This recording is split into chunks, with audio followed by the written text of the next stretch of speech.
We are live on this Tuesday, September 21st. This is Football Life Presents the Audible. I am your host, Randy Hammond, alongside my co-host for a week 2 recap, Matt Bushnell. Matt, I always say, it's the clock strikes 7 o'clock here on the East Coast, but it's 4 o'clock for you in Arizona. How you doing today, man? Doing all right, Randy. We finally got out of the 100-degree temperatures, it feels like down here. So life is looking up. And week 2 is in the books. Yeah, tomorrow, the official first day of fall. But if you're a football fan, that was 2 weeks ago. So I've been embracing the full fall season for several days now, and the rest of the world will join us tomorrow, or the country, I should say. Episode 73, Matt Bushnell, traditional offensive lineman number, maybe a pass rusher here and there. But the guy that came to mind for me was future Hall of Famer, a historical loser, unfortunately, but Joe Thomas, great left tackle for the Cleveland Browns. That's what I could think of. Who do you got? I'm going to go with Larry Allen from the Dallas Cowboys. Hall of Famer, 3-time Super Bowl champion. The resume speaks for itself. Yeah. Larry Allen is a legendary name and figure in NFL history, so it's probably a good call on your part. And I feel like we should have an omission on the 72. So you forgot a pretty important legend on your own right, on your own team. Oh, wow. Yeah, Randy, I can't believe you're putting me on the spot like this, but yes, I missed the fridge. I am sorry, Bears Nation. I am sorry, Chicago Bears. I'm sorry personally to the fridge. The iconic refrigerator in the backfield plowing people over for touchdowns. But not to be outdone by that, he was a very good defensive tackle. And I think one of the first 300-pounders in the NFL. Yeah, so, Mr. Perry, if you're listening, we deeply apologize for how much we hear about the 85 Bears. You feel like he's one of the more big names on the team that you hear about. So big miss on our part last week. So I'd like to issue a correction on that this week. All right, well, week 2 is in the books, Matt Bushnell. We have games to talk about, and narratives have shifted, and the whole world has been righted, depending on who you root for. And we're going to start with the primetime games, as we always do on this program, and we're going to start with the most recent game. And Aaron Rodgers apparently is not throwing the season for the Green Bay Packers. He's not pulling a Paul Crew, and he is back to his Aaron Rodgers ways. Aaron Jones is back to his ways too, and he had a hell of a game. But I went to bed. I was watching the Eli and Peyton broadcast. I highly recommend that for anyone who's a football fan. The Lions were up 17-14 at halftime. I went to bed thinking I had the Lions cover. I woke up only to see that the Packers pulled away and won 35-17. So, Matt, my question is, what happened in the second half? Jared Goff, absolutely Jared Goff. So there's 3 key plays that took place here. One was the fumbled snap. It started raining. Jared Goff acted like he never played in the rain before. Shocking, I know, but just totally blew that snap, cost them really good field position. And then the second big play was for all night, the Lions did a really good job of preventing the Packers from going deep. They played man-to-man with 2 deep, and that enabled Devontae Adams not to beat the coverage over the top. Scantling didn't get going really, so it really limited Rodgers, and they had to be very patient. And a lot of it was Aaron Jones, as you'll see from Aaron Jones' 4 touchdowns last night. But once they abandoned that and they went man-to-man, no safety help on Devontae Adams, and you do that to Aaron Rodgers, you're going to get burned every single time. It never fails.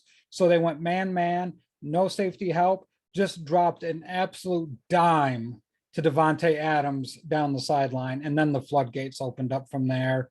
And then really, I'm not sure if it was such an impactful play, but it really killed any chances of the Lions coming back, is when Jared Goff fumbled yet again, and the ball just kind of like slipped out of his hand and just went backwards, and it was an easy recovery for the Packers. And not to just totally dismiss all of Jared Goff's turnovers, Randy, but he also had a very bad interception towards the end of the game. It's weird because, you watched the first half of this game and you would have thought Jared Goff played really well. The first couple drives of the game, especially, he was really torching the Packers defense, but weather conditions and, Jared Goff's pretty limited. So I feel like for most defenses, it's pretty easy to adjust. You talk about Devontae Adams, and I feel like most people were complaining about how quiet he was, but I do think he was the focal point for the Lions defense. He still finishes with 8 for 121 on 9 targets. That's what one of the best receivers in the NFL does for you right there. But let's be honest, the story of this game is Aaron Jones. He had 17 carries for 67 yards and a rushing touchdown, and he added 6 catches for 48 yards and 3 receiving touchdowns. And as someone who was down in his fantasy matchup by 30 points going into Monday Night Football with Aaron Jones, I am not mad about this outcome. This is especially unique because Aaron Jones, if you did not know, was wearing a necklace with his father's ashes on it. His father recently passed away, which, anytime you have these Monday night games with sentimental value, I'm always more interested in. Unfortunately, he did lose this piece of jewelry on the football field, which I am not totally shocked about. To anyone who has played football and taken a hit, it's easy for things to fly off of you. So hopefully the grounds crew in Lambeau Field can find that. They did. They did. Okay. Yep. It's back in Aaron Jones's possession. Crisis averted. I respect the symbolism there, but probably a different way of going about it. Maybe keeping him on the sideline or something. But hey, all is well. As far as the Lions go, Goff 26 of 36, 246, 2 touchdowns, a pick, and a fumble lost, as you said. The other alarming thing is that Jared Goff was the leading rusher for the Lions in this game, which is not the ideal situation when you have 2 good running backs. Goff had 4 carries for 46 yards, and then DeAndre Swift with just 8 for 37, Jamal Williams 7 for 25. But DeAndre Swift has an impact on the pass game, 4 for 41. But the big threat in my Lions offense is TJ Hawkinson. He had another great game, 8 for 66 and a touchdown. But to me, Matt Bushnell, the dagger in this game, and I didn't watch it, I saw the highlights. Aaron Rodgers showed you that he still has it on that absolute rocket of a touchdown throw to Robert Tonyan. That was one of the best throws you're going to see all year. In between the corner and the safety, a linebacker and the safety, just lasered it right in there. Justin Herbert had a throw like this. We'll talk about it later. But Rodgers, just that throw, that snap motion, I mean, he's one of the best to ever do it for a reason. I just still am in awe of his arm talent. Yeah, I remarked last night, only one player in the NFL can make that throw, and that's the player that made that throw last night. If you saw that coverage, like, I don't even know, even when they went in slow motion, Randy, it's just like, how did that get in there? Yeah. But I know a lot of people are like, oh, well, the Packers are back. The Packers are back. Yes, the Packers are back, which also is a bad thing because that defense is bad. When you can't stop a mobile quarterback and you're looking at teams, and, I think it's pretty safe to say they're going to win their division fairly easily. But, Shanahan's going to have a big decision on his hand. I know we'll preview that game in a little bit. But that defense, if you're letting Jared Goff go off for 50 yards rushing, and I know it was mostly they were dropping back in coverage because TJ Hawkinson was absolutely destroying them in the first half, and they started bracketing the tight end in Hawkinson. There's going to be some issues there for the Packers to really find answers for if they're going to compete with the teams like Tampa Bay and San Francisco. The Cardinals really don't have a big tight end, but they got a hell of a mobile quarterback. So I think interesting times ahead. Yeah, the Packers seem to have righted the ship at least for a week now. They got a big matchup against the Niners coming up this week. We'll talk about that in a little bit. 1-1 now for the Packers, coming off that huge loss week 1, and now the Lions 0-2 and looking like a rebuild year. I kind of like Dan Campbell, but you're not going to do much for Jared Goff moving forward. No. All right, we're going to move forward now. Matt Bushnell, we call that a transition. I also want to point out I agree with our friend Henry Maldonado Jr. in the comments. Peyton Eli is the better Monday Night Football. Oh, it's so good. It's so good. It's amazing. Yeah, and I made a joke. I think you were in bed when I made the joke, but Peyton and Eli were like us at the end of the draft show. Pat McAfee came in at the end of that show and saved it because you could just tell Peyton was so sick of watching Jared Goff. He was like, I'm just sick of this shit. But yeah, no, it was funny. I saw the Gronk appearance, and Gronk, I got to admit, absolutely was hilarious. A lot of the Patriot jokes were great. If you have to go see a recap, go check it out. Gronk basically is saying he didn't watch any film and just Tom tells him what to do. Not the most unbelievable thing, but I doubt that's actually. Yeah, it's not true. Yeah. Anyway, Sunday Night Football time, and an upset, a huge upset, and then honestly a matchup of AFC Titans to me. Yeah. Ravens coming away 36-35 after going down big to the Chiefs. I didn't get to watch a ton of this game. I did watch a few quick recaps, Matt. But look, Lamar Jackson didn't play perfect, but he's still proven he is an elite quarterback in this league by this comeback. And to me, John Harbaugh, putting the faith in him to win this game is why the Ravens will always be relevant. John Harbaugh, we do not ever give enough credit to be one of the best coaches in the league. And on the flip side, to me, the Chiefs, it's crazy that this is already a thing in week 2, but they just come off as bored to me. I feel like they could have won both of these games handily, and they're just kind of coasting. I don't know if you agree, but that's kind of the vibe I get from Kansas City right now. Yeah, it's a weird vibe. I'm going to circle back to Kansas City because I feel the need to talk about Baltimore here, because one of the big things I hammered home last year was the limitations in the Ravens were to come back. I felt like if they got down, they just can't. They're not built for a comeback. But boy, Randy, they were down by double digits a couple of times this game, and they just stuck with their game plan. And after the first 2 interceptions by Lamar Jackson, the first one was absolutely horrendous. I don't know if Sammy Watkins slipped, if it was a route miscommunication. That's something I'm gonna have to look back on the tape, on the coach's tape, to see exactly where the breakdown took place there. But that first interception was bad. And then that second interception, there's just no touch to Jackson's deep ball. But man, when he runs up to that line of scrimmage, and then he could just dump it off to Andrews, he can dump it off to Hollywood Brown, anyone that leaks in the middle of the field, he is so dangerous. So to me, I think that was a huge statement game for Lamar Jackson, and kudos to John Harbaugh. You said it perfectly. You trust your players. I don't know what's so hard, and this is going to be the theme of the show for me, Randy, is for a coach to take the best possible skills of his players, and instead of trying to fit his system into that player, fit the system around the players. It's amazing what you can do, because I will tell you this. Either Lamar Jackson's the most elusive son of a bitch in the NFL, or the Chiefs had no interest in tackling him, because it was just like, bap, bap, bap, and then he's gone for 30 yards. It was insane how elusive Lamar Jackson was. The Chiefs have problems here, and this is why I'm concerned. I know a lot of people are still putting the Chiefs high. It bothers me when I see teams that think, oh, well, we've been here before. We know how to do it. We'll just come back and win. For as great as Pat Mahomes is, I feel the need to really criticize some of the things that need to stop. He needs to stop rolling out, and when he's about to get sacked, make these throws. It cost him an interception last night that was horrendous. If that was any other quarterback in the NFL, maybe outside of Rodgers and Brady, they would have gotten killed today for that interception that more or less could have cost the Chiefs the game. Mm-hmm.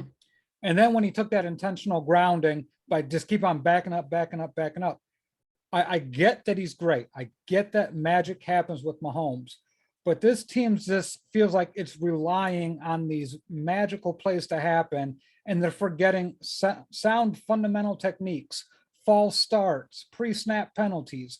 That is going to kill you every time.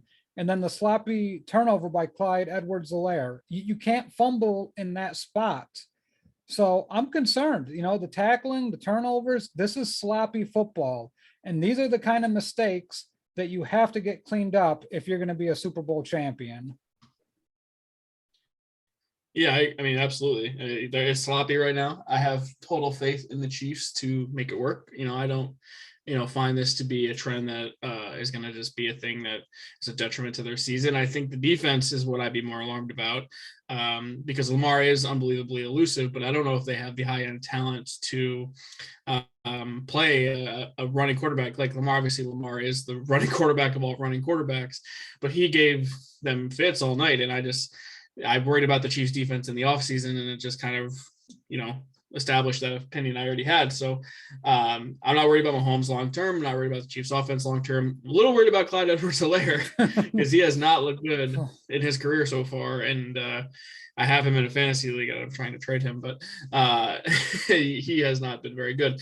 But to me, this is the Ravens needing this game a ton. They knew how big this game was for them. They had not beaten the Chiefs or Mahomes since Mahomes started there in Kansas City. John Harbaugh knew he needed this game. Lamar Jackson knew he needed this game. It wasn't perfect, but they got the job done. And to your point earlier about Lamar Jackson being able to run up to the line of scrimmage, draw attention to himself, and then whoever runs open in the middle of the field, they had a jump pass, a jump pass at the 40-yard line to Hollywood Brown for a touchdown. I think the last jump pass we saw was Derrick Henry in the playoffs a couple of years ago. But to see a quarterback do it, I feel like it gives me Tebow flashbacks from 15 years ago. But it worked. And Lamar is unorthodox, and he's never going to be the traditional pocket passer with accuracy and best arm. But ultimately, he is incredibly difficult to defend, and it takes all hands on deck to do so. So maybe the Ravens are going to be better than we think, Matt. And maybe the Chiefs are not going to be as dominant maybe as we expected. Yeah, I think the problem that persists in my mind with the Chiefs is, and we talked about it coming into the season, Randy, and we talked about it after week 1, and I still see the same issue, but now it's kind of a little bit more glaring that they can't run the football. Like, yeah. I don't know what's going on with this offensive line and Clyde Edwards-Helaire, but they're trying to, and I give them credit, but also that third option in the passing game after Hill and Kelsey, like McCole Hardman had a couple of nice catches, nothing too spectacular. Demarcus Robinson had a really nice catch in the end zone, but these guys are disappearing. There's no consistency there. And that's something that I need to see from the Chiefs. And this is strictly nitpicking when I get to this point, but like we're talking teams like the Buccaneers, and I'm just going to stay in the division, Randy, because you're going to need that third option when you go against a team like the Broncos with Fuller, Surtain, the safeties that they got. Darby might be back for that first Chiefs game. Like, you got to get a third option because Denver can man you up one-on-one. Yeah. I just want to give us just a shout out to Travis Kelsey. He's unbelievable. I think that after this game, he was the fastest tight end to 6K, 8K. I don't remember exactly the stat, but it's got to be 8K. Yards as a tight end. He finished with 7 for 109. One of the more entertaining tight end touchdowns you'll see in that game. So Travis Kelsey continues to be the standard of tight end in today's world, but wasn't enough. Both of these teams now 1-1, and I expect this to be another playoff matchup down the road. I mean, every time these teams play, it feels like it's must-see TV. So, all right, Matt, we have one more primetime game to talk about. I really don't want to talk about it. Oh, boy. Come on. You know you want to. Let's go back to Thursday night football. And I kind of forgot this game happened, and I was happy about that. But here we are. The Washington football team gave away this game about 6 times, and yet the Giants gave it away a 7th time, and Washington wins 30-29. And my goodness, this was, if you didn't have any stake in the game, you thought this was an entertaining as all hell game, probably a little over officiated, but nonetheless, the action it did not lack. But the Giants, Matt, I have said it time and time again, they clutch defeat from the claws of victory better than anybody. They are a bunch of losers. They have a terrible offensive line and coaching staff to make that work. I actually thought Daniel Jones played about as good of a game as you're going to see Daniel Jones play. And his stat line doesn't even reflect how well he did play. He had a massive drop by Darius Slayton late in this game. That probably would have sealed it. And then the penalties, the Giants essentially gave Washington an extra 20 yards on that final drive. And then the missed field goal offsides. I hate to break it to all of Giants Twitter. He was offsides. It's funny that they nitpick one angle and go, oh, he was offsides. Like, watch it live. You could see he was offsides. He could tell you he was offsides with his own body language. That's everything I need to know. Look, the Giants are they're the authors of the novel Beating Ourselves. They have been that for the last 5 years. They find ways to lose. And John Jastrzemski hosts the New York podcast on the Ringer Podcast Network under Bill Simmons, and he said it the best. He goes, the Giants were just good enough to lose. That's what they've been good enough to do for the last 5 years. They might pique your interest. I mean, this is a team that they should have beat. This is a quarterback they should have beat. It's a backup quarterback, short rest. The defense did not play well for Washington. Daniel Jones is not going to play a better game than that. And yet somehow, some way, they find a way to lose. That's the Giant way. That is the new Giants way in this current era here. And it's depressing. And I can't say I'm totally shocked, because this is what they've done time and time again. They find new ways to lose. I would say this game was probably a little over officiated. I'm never going to blame the officials for a single loss, because ultimately the Giants did this to themselves. 2 minutes left. James Bradbury intercepts Taylor Heineke. You're down one, or you're down one. You have the ball at the 25-yard line. There's no reason Washington should get the ball back. There's no reason you should lose this game at that point. The Giants go run, 3 and out, kick a field goal to go up 2, and still give them a minute, probably 45 plus on the clock when they still have a timeout to go. And of course, inevitably, they march down the field and kick the game-winning field goal. So if you're a Giants fan and you're shocked at this outcome, I'm sorry you expected different. But if you were tricked into thinking they had a chance after the interception, I can't totally blame you there either. Giants 0-2 now. This is the 9th time in the last 10 years they started 0-2. And look, if they don't beat Atlanta next week, it's going to get late early for the Giants. Matt, I don't know what you have else to say about this game, but I'm over it. Well, I mean, there's a lot said there. And I think, we got to hit the rewind button a little bit here, Randy, because I think it's important to discuss Daniel Jones in a vacuum, because we're at that stage now where this is his 3rd year. No turnovers for him in this game, which is a nice step forward. You want to see that. I was a little disappointed in Washington. Chase Young was kind of an afterthought. He had some splash plays, but not defensive player of the year type of material against a bad offensive line. And I thought the offensive line did okay. I mean, they weren't good, but they weren't horrendous. But this goes back to a larger issue with the Giants. And it starts with culture. Joe Judge comes in there and he talks about culture. We need to change the culture. We need to change the culture. And I've been on record. I thought they should have kept Pat Shurmur for another year. I get all the losses. I get the terrible management. I get all of that makes sense. But you never, ever draft a quarterback and then fire the head coach the season after he was drafted. It spells disaster every time. Look at Mitch Trubisky. Now we see it with Daniel Jones in New York. Sam Darnold with the Jets, another example. It's just, it always turns out bad. You need that belief from everyone. So, all right, now Joe Judge talks about accountability, push-ups, laps. We're going to tape tennis balls to your hands. And we talked about it last year. All that stuff works if you see results. Yep. This team is not good enough to endure this type of situation from this coach. And I don't know what he did after last week when he called a timeout or when he challenged a touchdown, which was completely idiotic, cost his team a timeout. What did he do to hold himself accountable? The reason why, what's that? It's a great question. I don't know. Yeah. Well, I mean, he ran a lap. Yeah, hopefully. Do you know what Bill Belichick does to players that make mistakes in key situations? He cuts them. Yep. It's not tolerated. You make a serious mental gaffe, and I know we're going to talk about the Bears game because the Bears made 2 big ones this past Sunday, but players like that don't last long in New England. A lap is a lap. Okay, whatever. For the young guys, it may work. You want to catch a veteran's attention, cut them. Then everyone in the locker room all of a sudden wakes up. Like you're playing for jobs now. You're not playing for laps. That's why this bullshit, false college type of punishment doesn't work in the NFL because they're still getting paid. They're not on scholarship. They don't live on campus. They don't do all this rah-rah type of BS. No, to a man, they want to collect their paycheck. They want to win football games and they want to collect paychecks.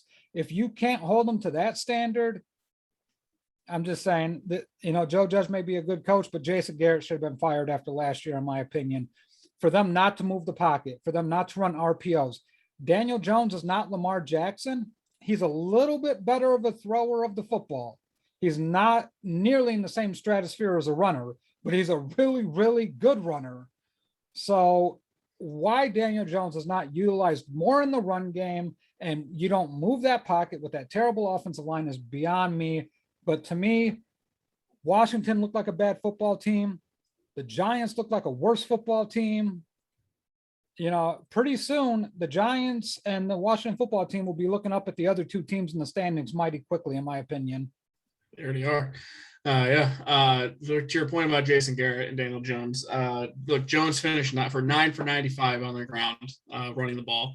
Washington had no answer for Jones's legs, and as much shit I give Daniel Jones, his mobility is something that I've often praised, and should be more utilized. And you've seen it in that game. They had so many RPOs where he ran to the left and he'd get chunk plays after chunk plays, and he should have had another rushing touchdown, but a holding call happened down the field and took it away. But nonetheless, after that interception, to not call one RPO is just criminal to me. Look, I think about what Robert Salah said when he was asked about sort of accountability early on in training camp, and his words kind of still reign true to me. You can't force accountability. You have to teach accountability. And Joe Judge feels like he is forcing accountability, but forcing accountability does not breed results. Teaching accountability, I feel like is something that sits in someone's brain longer. It's something that people can actually learn from. It's not just, I made a mistake, I got to go run a lap. Okay, well, what did you do on that mistake? How can you prevent yourself from making that mistake again in the future? That is a teaching moment. That is not just you bad, go run. Like, it's not that simple. It's more complicated than that. And I think Joe Judge is losing sight of that. I just want to give a shout out to Sterling Shepard. He's been unbelievable so far this year. I believe he's top 5 in the league in catches. He had 9 for 94 in this game. He is going to continue to be that way. He's clearly Dan Jones' favorite target. Saquon Barkley still not even close to 100% in this game. He had 13 for 57 with a long of 41. So I would say this is going to be a long year for Saquon Barkley. Important to note, too, the Giants lost one of their best offensive linemen, Nick Gates, in the second quarter of this game. He had a full-blown Alex Smith injury that no one even talked about because they didn't show it on TV, which I appreciate. If you saw the replay, I seek the replay. I just need to see it one time. He had a compound fracture in both his fibula and tibia, and his leg was basically at a right angle. Not good. He's out for the year for sure. So the Giants offensive line settled in actually after that and played decent. I agree with you there. Also, I feel like we have to mention Taylor Heineke in this game before we move on, because Taylor Heineke in his second ever start, his first ever regular season start.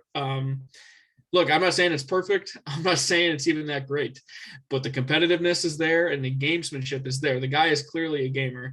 34-46, 336 yards, 2 touchdowns, and a pick. Look, he fed Terry McLaurin, 11 for 107. J.D. McKissick made a huge play in the fourth quarter. He had 6 for 83 with a 56-yarder. And then the touchdown throw he made to Ricky Seals-Jones was a great throw and an even better catch by Ricky Seals-Jones to get his feet in bounds. I think this team really can get behind Taylor Heineke, maybe even more so than they could have Fitz. I don't know what it is about Heineke. I think every throw he makes is high. I think a lot of them are ducks, but sometimes you just have it. And I don't know if it's sustainable, but ultimately my hat goes off to Taylor Heineke, a hell of a story to get to the NFL and get his first win.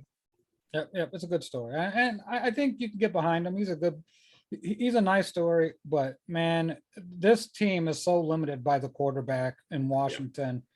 It'll be sad to see where this team ends up, because they're a lot better roster than what I think their final record's probably going to indicate. Yeah, and he's not afraid. I like that about you come in there when you're an undrafted free agent and you're a practice squad guy, you go in there. A lot of these guys are intimidated by the speed of the game and so many other things. And he came in there and you don't get that vibe from him at all. So I respect that. All right. I'm finally done talking about this game. And I think people watching our show right now are thankful for that as well. And I'm over the Giants, sick of them. I've been sick of them. Fire Dave Gettleman, fire Jason Garrett, get them all out of my life. One more year. How about for every game that Dave Gettleman is still the GM, Andy Dalton starts for the Bears, and then you have a deal. I'm okay with that. Yeah, well, it's not even going to happen because they already said Fields to start next week, which is a perfect transition into our rapid recap now to the rest of the Sunday games. We're going to start in Chicago, and the Bears get their first win over the Bengals, 20-17. And Matt, this game comes down to me on 3 consecutive throws by Joe Burrow that all landed in the hands of Bears defenders, and one is a pick 6 by your favorite to win Defensive Player of the Year, Roquan Smith. Fields did get playing time in this game after Andy Dalton left with a knee injury. He didn't look great, but nonetheless, Bears defense gave Burrow fits, and they ended up winning this game 20-17. What are some of your takeaways? We're back, baby. The Bears. Randy, I had to put on the sunglasses because the future is.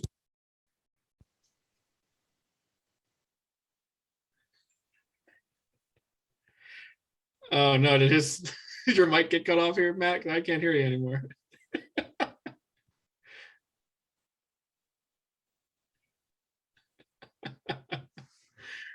Oh, Matt Bushel. Heck. He's I back. back? He got too excited and caused technical difficulties on the show. Come on, Matt. Okay, I do have to apologize. I did get a little excited, but as I was saying, Chicago Bear fans, you need to pump your damn brakes for a second with this kid, Justin Fields. Really, we don't know what he's going to be, what he is. I felt that starting Andy Dalton for the first 8 games made a lot of sense, or at least until the bye week, because there's parts of his game where you still kind of see it. I could break down numerous things on this tape, but he was looking for the deep shot. Deep shot wasn't there. He started running. He threw a terrible interception, but you know what? Rookies make that interception. The linebacker made a great play. I want to see the game film before I really dig hard on him on that interception, but it just wasn't a good look. But this goes back to the same damn thing I said when they drafted him. I don't like the coaching staff for this kid. Randy, pre-show we talked about it. The same type of traits for a quarterback. Justin Fields, Mitch Trubisky. Justin Fields is a lot better than Mitch Trubisky in all of those traits, but it's the same style of quarterback, and you wanted to draft him when you had the previous guy here who you refused to move the pocket. Did you see Justin Fields roll out and throw, passes on bootlegs? Did they move the pocket? They had a little bit of RPO stuff in there, but not a whole lot. It's just dumbfounding to me why this coach gets a pass. And this Sunday will be a big indication. We'll get that to our thing, our look forward. But man, the defense saves this fucking coach so many times. 2018, they went 12-4, not because of his offense, but because of that defense. 2019, they went 8-8 because of that defense, and that defense was a shell of itself. 2020, they made the playoffs. Anybody want to guess why? Because of the defense.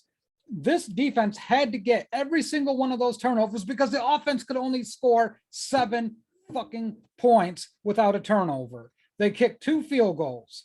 This is a problem, and it keeps on persisting with this coach that insists on calling plays. They're going to get their ass kicked by the Browns. I'm almost positive of that. But this coaching staff needs to get their shit together, because this is not how you run a team. You cannot survive with your offense only scoring 7 points, especially with this kid. Looks like he's taking over the starting quarterback job. Bengals, you got a lot of shit to get straight. That offensive line's pathetic. You can't let Joe Burrow just get mauled back there like he did. That's pathetic. Tayshaun Gibson, Robert Quinn, those 2 personal foul penalties realistically could have come back and cost you the game. Touching Joe Burrow when he's clearly out of bounds, Robert Quinn, you played a nice game, but that was stupid. And then Tayshaun Gibson and this taunting penalty. I hate the taunting penalty, Randy. Oh, it's so bad. It is awful, but it is what it is. You don't clap on top of the wide receiver's face when he drops the pass. I mean, that's just common sense at this point. Like, if you don't think you're not going to get taunting for that, I don't know what the hell you think you're going to get taunting for. But fact remains, Bears win barely. Not a great game to watch. Very ugly. Matt Nagy gets his ass saved by the defense for the 100th time. Yay, Bears. The quarterback lines for both sides here are not great. The combined Fields and Dalton are 15 of 24 for 83 yards, a touchdown and a pick. The line looks better. Allen Robinson did drop a touchdown in the end zone. The line does look a little bit better if he was able to bring that home. He ran the ball okay. Montgomery 20 of 61. Fields on the ground 10 for 31. You like to see that. You want to see more of that when he plays this upcoming week. But this game was 100% on the defense. It came down to 3 consecutive throws by Joe Burrow, like I said, that were all intercepted. So he finishes 19 of 30, 207 yards, two touchdowns, 3 picks, and then pretty forgettable. Other than that, this game it felt like a Bears might collapse here, but the defense was able to hang on for you. It should have been 35-10. Everything being honest. You're right. I mean, the Bears offense has some work to do. Your hope, if you're a Bears fan, is that Fields can clean up some of those things. But I don't even necessarily think Dalton was the problem in this game. No, it's Matt Nagy. It's always been Matt Nagy. Yeah. All right. Well, from one Ohio team to another, let's go to Cleveland, where the Browns were potentially about to lose to the Texans early on in this game. But Baker Mayfield briefly left this game but he came back and was able to help the Browns get a 10-point victory over the Texans. And Tyrod Taylor did leave this game and did not come back. You got to feel for Tyrod Taylor because he played well in this game, and he was playing well to start the season. And I'm not 100% sure what the injury was. I don't know if I saw. Did you know what it is? Oh God, I think it was a hamstring injury. Yeah, okay, that makes sense. And then he finished 10 of 11, 125 yards and a touchdown with 15 yards on the ground. I mean, he was playing really well. Yep. Davis Mills, former Stanford quarterback, is now going to start on Thursday Night Football, which we'll touch on. He finished 8 of 18 for 102 yards, touchdown pick. But the Browns win 31-21. Baker Mayfield 19-21, 213 yards and a touchdown. He also ran for a touchdown. But the Browns did what the Browns do. They ran for 150 plus yards and they played ball control, and it was good enough to beat the Texans today. Yeah, if Tyrod Taylor doesn't get hurt, I think the Texans win this game, Randy. What he's done as a starting quarterback, and we all kind of thought he was an afterthought after San Diego, or quarter in the jar. What he did with the Chargers, we didn't think it was going to be that great, and Justin Herbert came in and just lit the world on fire. But Tyrod Taylor's done some really good things. The Browns, it's documented, Randy. We talk about it. It's just they missed that explosive weapon. They put up 31 points, and it's nice, but the Texans' defense sucks. I think we can say the Chiefs' defense is extremely suspect at this point. And, things are going to get harder. The Browns will go against probably a step up in defense this coming week. But to me, the Browns need Odell. Like, this is why they traded for him. He needs to get healthy. He makes a difference. He really does.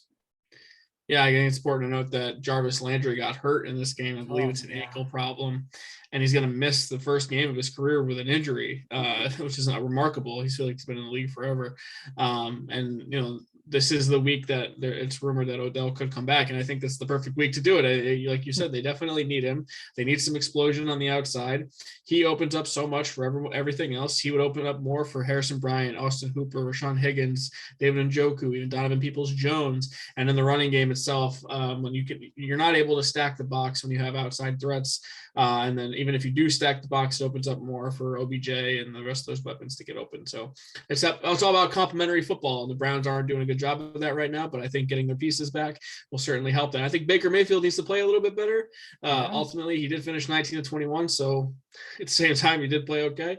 But I expect more from Baker. He's number 1 overall pick, and I feel like this is the sort of game where he should have had a get right stat padding type game, and then didn't really happen for him. Yeah, and just to talk about the Texans briefly with that defense, I mean, we all kind of laughed at David Culley getting the job, but David Culley's kind of bounced around as a coordinator on offense and defense, on special teams as well.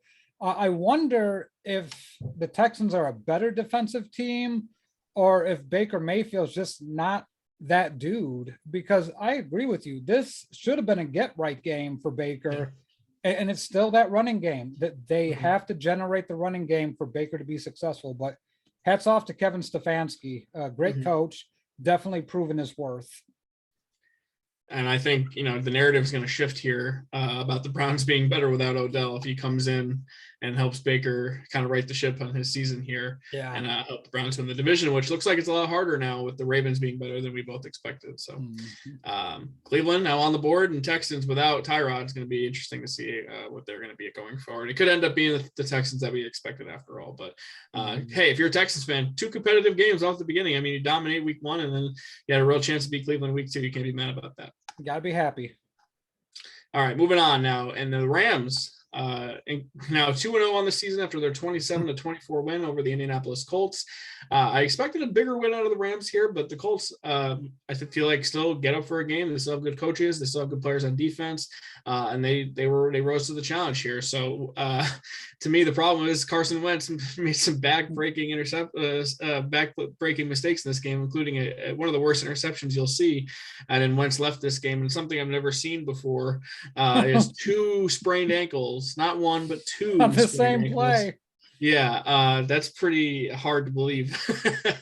I feel like I make obscure SpongeBob references sometimes, but he feels like that guy who's in the plastic wrap or the ace bandages. He's like, every day I break my bones. my body's made out of glass, my paper skin. Carson Wentz certainly feels like that right now.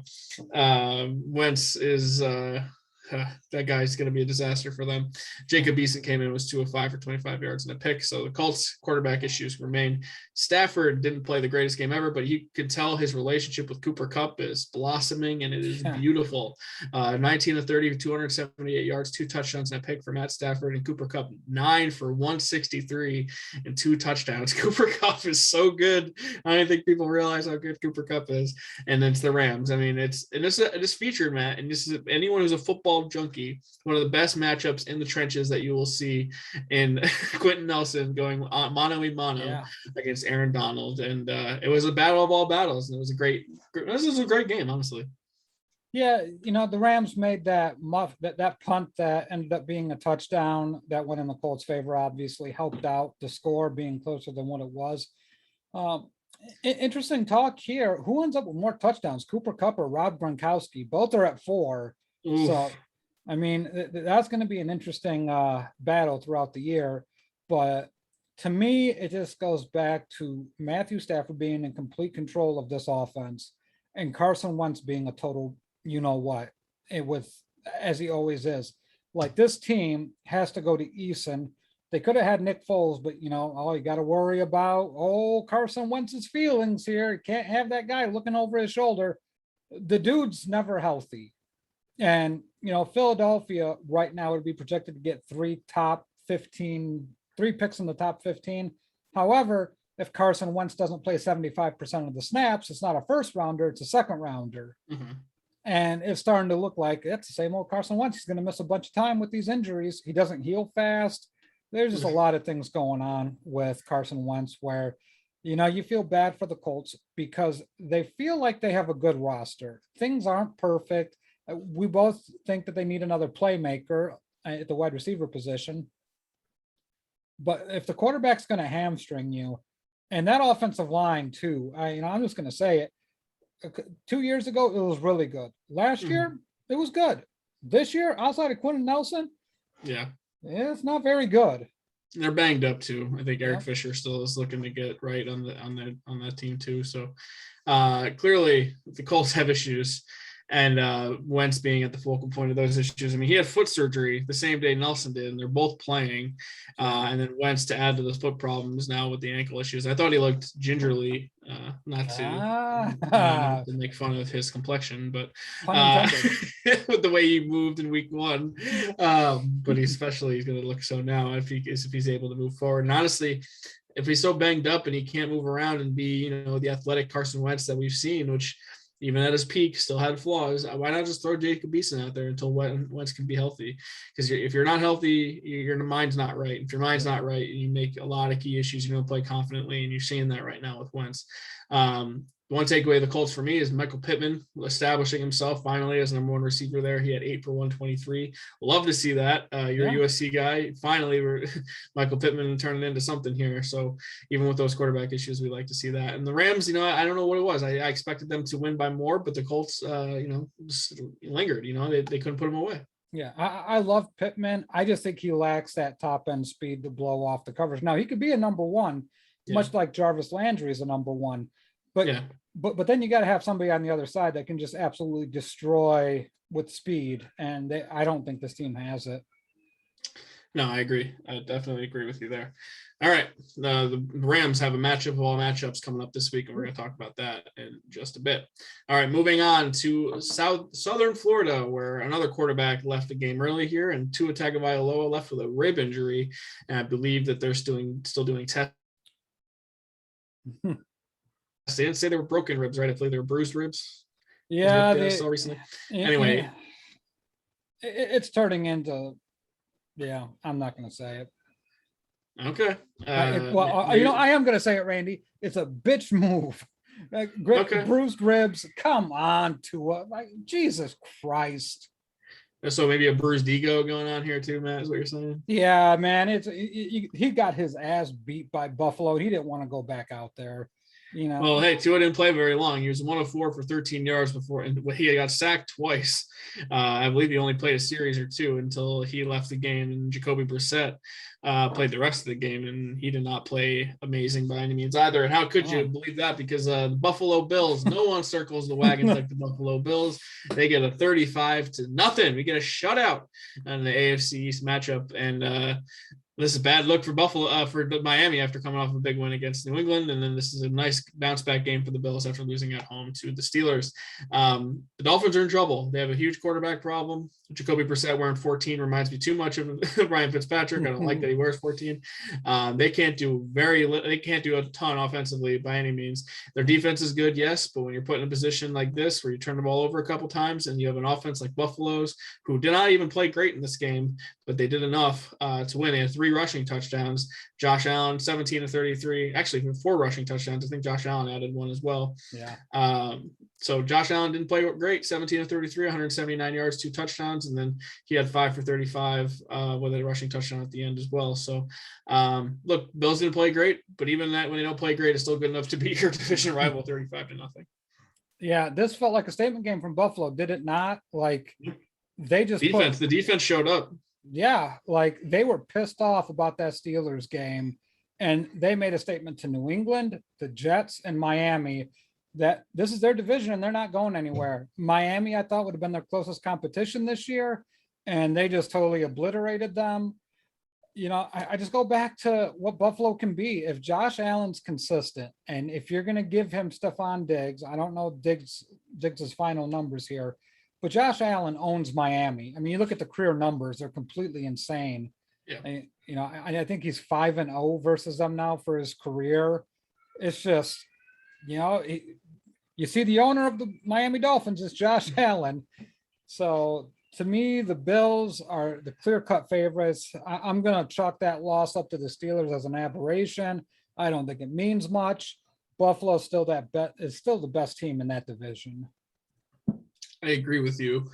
The Dolphins offensively, they, on top of having quarterback issues, the overall talent level isn't great all around. I think, I like Devontae Parker a lot. I like Jalen Waddle a lot, and Jalen Waddle had a decent game here. But without Will Fuller stretching the field, I think that they're very limited offensively. I think Gesicki is a nice tight end, but he ultimately is limited as well. And if you're throwing out there Jacoby Brissett and Tua, you're going to have a bad time. And it almost makes me think now is the time for them to approach a Deshaun Watson situation. Because if Deshaun Watson's not going to get suspended by the league, he's not going to be prosecuted until after the season, it might be worth visiting, because I do think he'll elevate the rest of that team around him, because the quarterbacks are not doing that right now. I think Flores is too good of a coach to just sit there and let his offense be this bad while his defense, except for this game, keeps them in most of these games. So I'm interested to see what happens with the Dolphins going forward, because they had an interesting kind of weird quarterback scenario last year and they still were able to win 10 games, but I don't know, it could fall apart for them this year. So we'll see what happens, but I wouldn't be shocked if we hear more Deshaun Watson rumors soon on their end. Yeah, agreed. All right, we don't have much to talk about. A 35-0 blowout. Yeah. Buffalo now 1-1, and they have a good matchup coming up this week too. All right, other AFC East matchup. Jacob, it's time for you to go away for a few minutes here, because it is time to talk about a rookie quarterback showdown. The second overall pick against the 15th overall pick, and you would not be able to tell which one was which. ESPN is being loud on my screen right now, so I apologize for that. Anyway. Yeah, come on, ESPN, shut up. No one likes you. Yeah, I don't understand what's going on here. Anyway, this was a forgettable game for the second overall pick, and the 15th overall pick might look much better. And I'm talking about Zach Wilson, obviously. Matt, while I pull this screen back up in effort to get that sound away. Look, talk to me about these Zach Wilson interceptions, because my goodness, this guy was very raw, and he looked it in this game particularly. Yeah, to me, it's just, you chalk it up to rookie mistakes. Bill Belichick, it will make life hell on a rookie quarterback. We've seen it time and time again. Mark Sanchez was a top 5 pick, believe it or not. He threw 4 picks against the Patriots. Interesting stat here is the last 4 quarterbacks taken in a top 5 that threw 4 interceptions in one game were all Jets quarterbacks. I am so sorry, Jets fans. Yeah, maybe you stop drafting quarterbacks after that in the top 5. But my goodness, I'll say this: not one game does a quarterback make. I think you got to take a look at a larger picture. Zack does some interesting things. It's the egotisticalness of it all. And I think he needs to calm down a little bit and be more of a student of the game. It's good to have confidence, but it's also good to admit what you don't know, that you don't know it.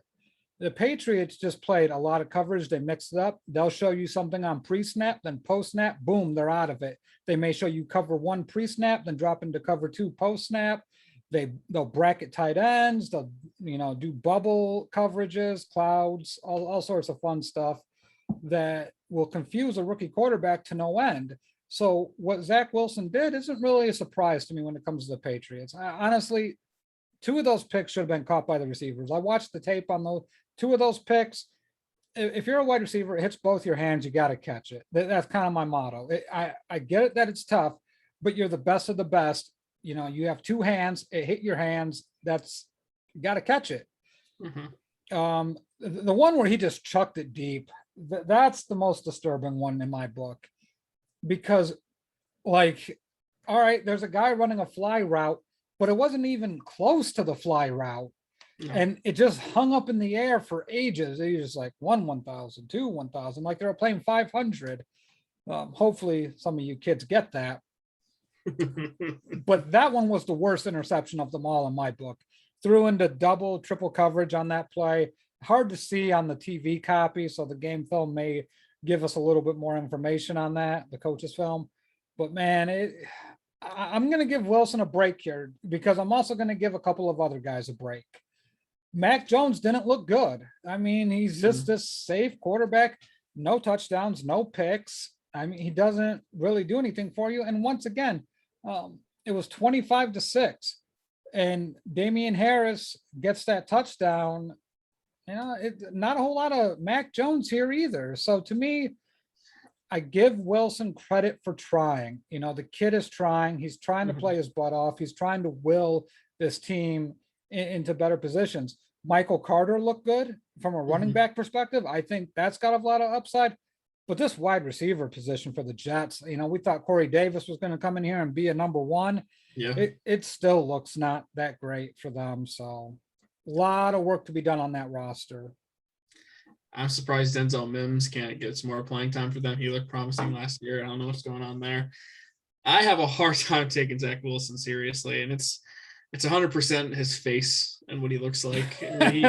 He looks like a child. And Jacob said that all off season, is that he looks like Jimmy Clausen. He looks like Jimmy Clausen if Jimmy Clausen was 12. Like he has the most baby face, the youngest face in football I think I've ever seen. He doesn't look intimidating. He just looks like a kid. And then with the headband, you gotta lose the headband. Like, especially with the tied off in the back, I'm never gonna be able to take you seriously. The 4 picks, look, I know New England makes it tough for rookie quarterbacks. Some of those are just terrible decisions. Some of those are bad mistakes. Some of them look like the Patriots defender was the intended target. That's not ideal. And I know it's one game. One game does not define a person's career. So to me, if you're a Jets fan, the few things you take away, like you said, Michael Carter looked good. And then the defense, I thought the defense really played well in this game, and they looked fast, and I felt they really kept them in this game, because 25-6 is a much closer game than you would think if someone threw four interceptions. And I'm really impressed by the Jets defense, and Salah has really made an impact there. You can tell. Mac Jones, the guy is the definition of a game manager. He's not going to kill you with mistakes. He's not going to do anything that really wins you the game much either. So 22 of 30, 186 yards. Like you said, no touchdowns, no picks. Damian Harris, one of the best angry runs you'll see. I mean, I love him. I was all in on him all offseason. That made me so happy to see. So not much else to say about this game. Zach Wilson needs to clean it up. And this is on the Jets too, because you know what the Jets could really use right now? That is a veteran quarterback to help Zach Wilson. Who is their quarterback? Is Joe Flacco? Is he still around? I don't know. I don't think Flacco's with them even. I couldn't tell you who the backup quarterback for the Jets is. Jacob, but, quick, who's the backup quarterback for the Jets? Yeah, in the comments, Jacob, please tell us. It's criminal they don't bring in someone like Nick Foles, who has had success in the league, who won a Super Bowl, who can sort of guide Wilson and help him out. I know the narrative is, oh, no older veteran wants to help a young guy. Bullshit. Foles would absolutely come in there and help Zach Wilson. And Zach Wilson clearly needed to be taken out of this game. I know people probably disagree with me there, but he probably should have got taken out for his own mental health and confidence moving forward. Mike White is their back. Who the hell is Mike White? What? So wow. to me, they needed to take Wilson out of this game, and they had no option to do that because Mike freaking White is their backup quarterback. Oh, Jesus. Yeah, I mean, Jets fans have given Joe Douglas a lot of credit, but what he did to Zach Wilson here is criminal. And I'm just going to say it. We talked about it, ad nauseum, Randy. All of these quarterbacks that were drafted needed to sit, except for Trevor Lawrence. And now we're starting to see, and I know we'll get to it, but Trevor Lawrence looks like he needs to sit. This class was not ready to come in and play for a variety of reasons. No, you're right. You're absolutely right. And what Joe Douglas did to Zach Wilson here is a damn shame, because I think Zach Wilson played at BYU, which is not a great school. I mean, it is what it is. This year, they're good. This year, BYU can play a little football. But Zach Wilson was just kind of like, he's a guy. There's a reason why you can start a rookie defensive end and not start a quarterback. A rookie defensive end doesn't need to know what the safety's doing on his own team, let alone what the offense is doing all the time. Preach. A rookie quarterback's got to know everything, and that's too much for a lot of these guys. I mean, the guy had 10 starts at BYU, right? I mean, what are we talking about here? He barely had any college experience. So yeah, it's criminal. It's sad that they put him in this situation. Yeah, I agree. So, all right, we're going to move on, Jacob. It's safe to come back now. Maybe our friend Henry will come back, because it's now time to talk about his San Francisco 49ers, who took care of business in Philadelphia on Sunday. This was one of our upsets, and the Eagles let us down, Matt. The Niners win this game 17-11. To me, the Niners offense didn't look too impressive in this game. They had injuries to all of their running backs somehow. I don't understand. Maybe it's the running back god saying, we do matter, damn it, which I will fight back on all the time. But nonetheless, Jimmy Garoppolo, 22-30, 189 yards and a touchdown. No Trey Lance at all in this game, by the way. So that's interesting. Yeah. Maybe he'll just be a guy who plays when the game's out of reach or when they're down or whatever. But also a guy they're probably handling the right way.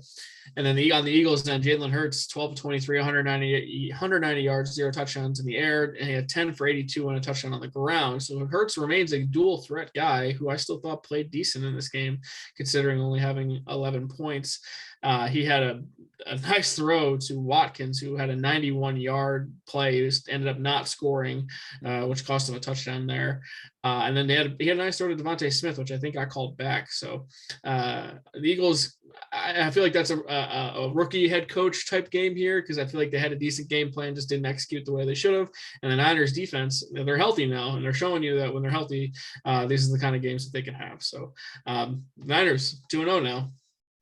Yeah, I think this game, I don't take it as a huge mark against Philadelphia, because they played them tough. Yeah. And I think when you take a look at Philly, there's encouraging signs there. They're young and they're raw. This is going to take some time, but they get a lot of draft capital. So they'll be able to shore up some things. I think Philly's going to be on the rise sooner rather than later. For me, if I'm a 49ers fan, I would take off my Homer hat. I would take off my chain, Henry. I would stop with the terrible slogans, the terrible awful memes, just all of that.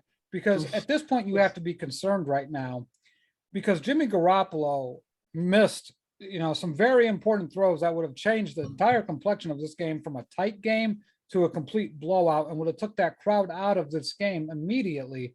The defense did what it had to do. But Brandon Ayuk only getting, I think, 2 targets the entire game. Debo had a nice game, but really offensively, if you're going to compete, and the bar right now, for me in the NFC West is with the Cardinals and those pesky Rams. They're putting up just about 30 points a game in their sleep. That's where you have to get to. And the 49ers, to me, look offensively challenged. And this is a bigger indictment on Kyle Shanahan, I think, as well, because for him being labeled as this offensive genius, the record is what it is. Bill Parcells used to say, you are what your record says you are. Mm-hmm. Kyle Shanahan's a losing coach. Mm. You know, that cannot be forgotten. Every year in San Francisco has been losing seasons except for that Super Bowl season. 4 out of 5. At some point, there's got to be responsibility taken by the head coach to say, you know what, I have to do better. For all the credit we give them, all the running plays, all this, you know, magnificent offense. You can't go into Philadelphia and only score 17 points. You can only blame the players for so long. If Jimmy G isn't that dude, then why didn't you be more aggressive in Matthew Stafford? Like, why did you let the Rams get him? To me, this is a team that loves its roster and overvalues its players and overvalues what it can do in the draft. I get it. You'd have to give up draft capital, but you had more draft ammunition than the fucking Rams. And you just let the Rams just get Matthew Stafford, and that was the end of it. So to me, I think you need to start taking a look at this team with a little bit more of a critical lens than just saying, oh, you know, we're the 5th best team in the league, because you're not. You only beat the Eagles by 6 points. Let that sink in. And the play I'm thinking of that got called back, by the way, was a touchdown pass to Jalen Reagor, which obviously would have won the game for Philly, which got called back on a penalty. And then they also had another play in the red zone where they called a Philly special. I don't know why they're still calling the Philly special with Doug Peterson gone and that whole team gone, and Greg Ward threw a ball in the area of Jalen Hurts. But nonetheless, Philly had chances to win this game, and they didn't, and the Niners did win this game. But you're right, 100%. I know Kyle Shanahan is supposed to be one of the best coaches in the league. I don't dispute that. But at the end of the day, you eventually have to put this together and win some games. And they're 2-0, so I'm not totally mad about that. But it feels like there are other teams in the league better than them right now. And it's amazing what's happened here. I mean, Raheem Mostert out for the year with a knee problem, and then Mitchell was the big waiver wire pickup, and he gets 17 for 42. He leaves this game with an injury. Hasty comes in. He's 5 for 38. He then leaves this game with an injury. And Trey Sermon, the guy they picked in the 3rd round, finally gets a carry. He had 1 for 8 yards, and then he gets hurt on that play too.